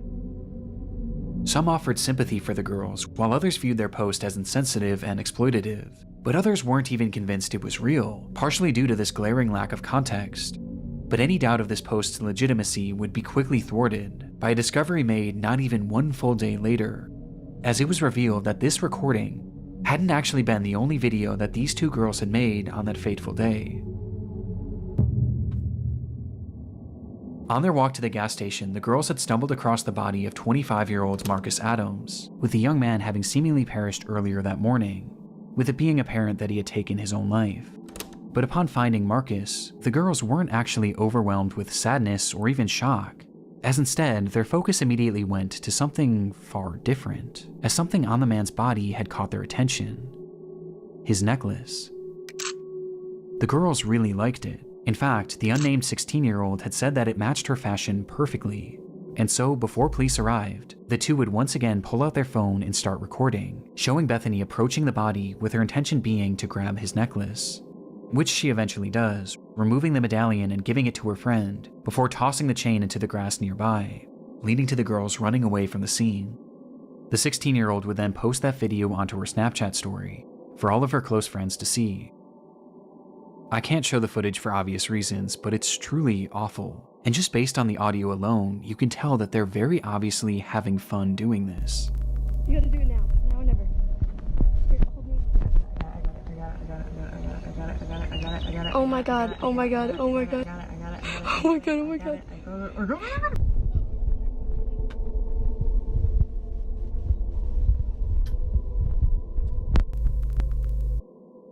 There's something so uniquely disturbing about it. It's clear that upon finding the body, there was no real emotional impact on them, at least none that outweighed their desire to steal from it. And as if stealing from this man who had just taken his own life, and posting it for all their friends to see as if it were a joke, wasn't horrible enough, they then immediately posted this other video to TikTok in an attempt to garner sympathy. It's truly awful. and made even more appalling by reports that claim that the 16-year-old had actually worn this medallion in the TikTok video and in others made following its posting. And unfortunately, their actions had even more upsetting consequences, as the footage from their Snapchat story was quickly downloaded by someone they knew and posted onto an app called Nextdoor, with the footage being totally uncensored. And it was on this app where it's claimed that many of Marcus Adams' own family members would see the footage, many of whom weren't even aware that he was deceased. Just one day after posting this TikTok, both girls were questioned by the police after the incident and the footage was reported to them, and as a result, Bethany would be charged with theft of a human corpse, but would ultimately avoid any serious jail time. Meanwhile, the 16-year-old's name and charges were never publicly released, but we do know that the medallion was returned to the family. Perhaps unsurprisingly, Bethany would later come back to her TikTok page shortly after her arrest and share her side of the story, where she gave a less than half-hearted apology, while also claiming to be the victim, saying that her friend had pressured her to steal from Marcus, as well as pressured her into making that TikTok in the first place, because she thought it would be a hit. Though obviously this didn't go over well.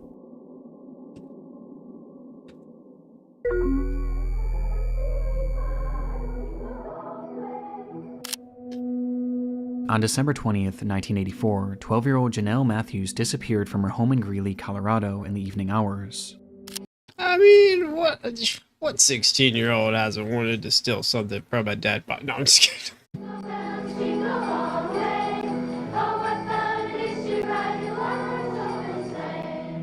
Earlier that day, she had sung at a Christmas concert with her school's choir, which her parents were unable to attend, as her mother was out of town and her father had gone to her sister's basketball game nearby, leading to Janelle catching a ride home with a friend, being dropped off at her house sometime around 8:15, where she excitedly spoke to her father on the phone, letting him know that she had arrived home safe and sound. Approximately 1 hour later, her father, Jim Matthews, pulled into the driveway to find the garage door wide open, and the house completely empty. Janelle was gone, leaving behind her winter coat and even her shoes, despite it being a frigid, snowy night. And it was within that snow that was quickly piling up that lie one of the only real clues left behind at the scene. Footprints, leading directly to one of the home's windows, insinuating that someone had been watching Janelle.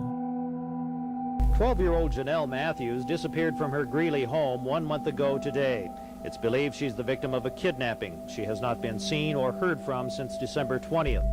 Her disappearance became a big news story almost immediately, with the whole community and really the whole country becoming invested in the fate of this girl, thanks in large part to her being one of the very first milk carton kids, meaning that her face and information about her disappearance was shown on countless milk cartons all across the country to get the word out.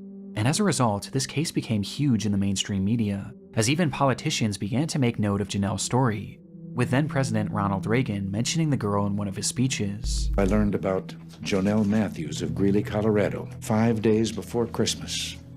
Janelle disappeared from her home. Though even with this publicity, this didn't necessarily guarantee results, and soon months would turn to years, and eventually to decades. And all the while, Janelle's whereabouts remained a complete mystery. Eventually, the rise of the internet would start to play a key role in this case, where even in the late 2010s, over 3 decades after she had vanished, her case was still being shared and still being discussed, just as it had been 3 decades prior, with it still being a point of contention for politicians even as recently as 2019. When a man running for governor of Idaho mentioned her disappearance in a Facebook post, 35 full years later. Regardless of Janelle's whereabouts, her case was still very much alive, as the world, and especially Janelle's parents, were haunted by the question, what happened to Janelle Matthews? But sure enough, in late 2019, they would finally get their answer. Bones found in Weld County earlier this week appeared to bring an end to a 3-decade-long search for a missing 12-year-old girl. The Greeley Tribune is reporting they are those of Janelle Matthews. On Tuesday, July 23, 2019, at roughly 4:50 p.m., a crew had been digging in an isolated field in Weld County, Colorado, in order to install a new pipeline, when they would uncover the decayed remains of a little girl.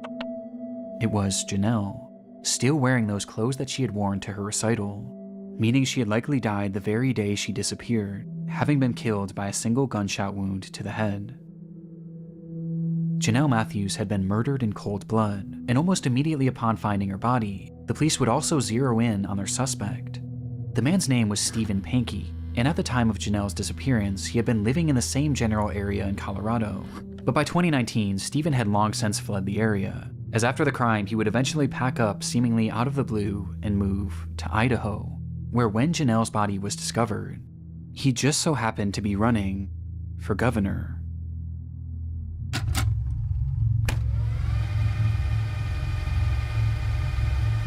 That's wild. There's no way he fake uncovered the body after killing her. That's... And during his campaign, Pankey had put out a bizarre Facebook post about Janelle, calling for the Colorado DA to oversee a fresh investigation, as he stated that the local police had wrongly been focused on the theory that Janelle's disappearance was a child abduction and murder, which was quite convenient, as just a few months after posting this, he would be arrested for the abduction and murder of Janelle Matthews.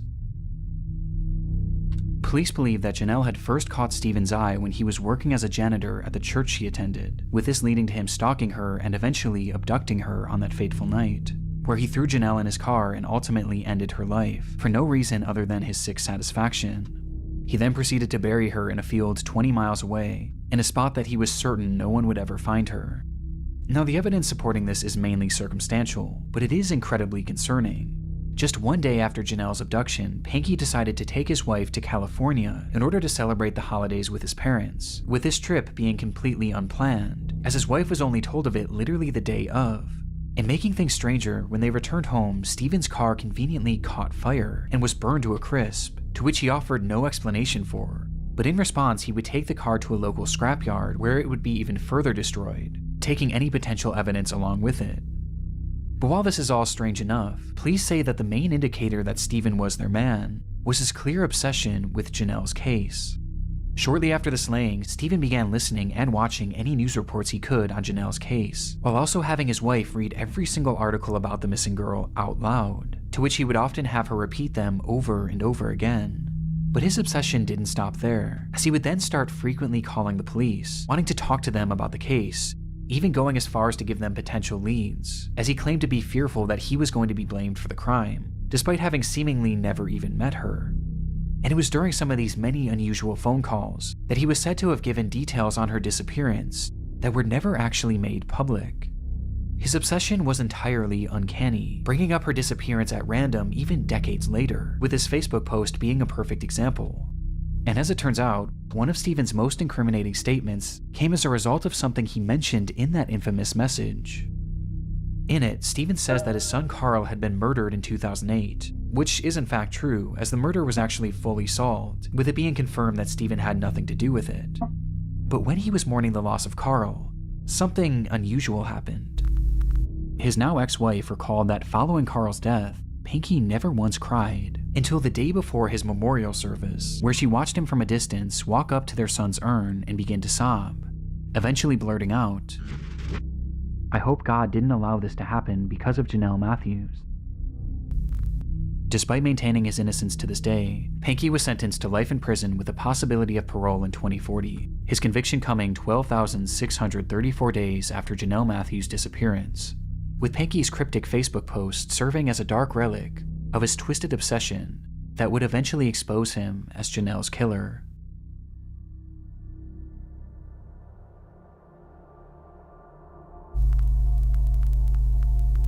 I want to give a massive shout out to my buddy Ryan, aka Nexpo. A lot of you already know. These videos are crazy. Alright, we're gonna walk peanut butter and my cat. I'll be back in just a little bit.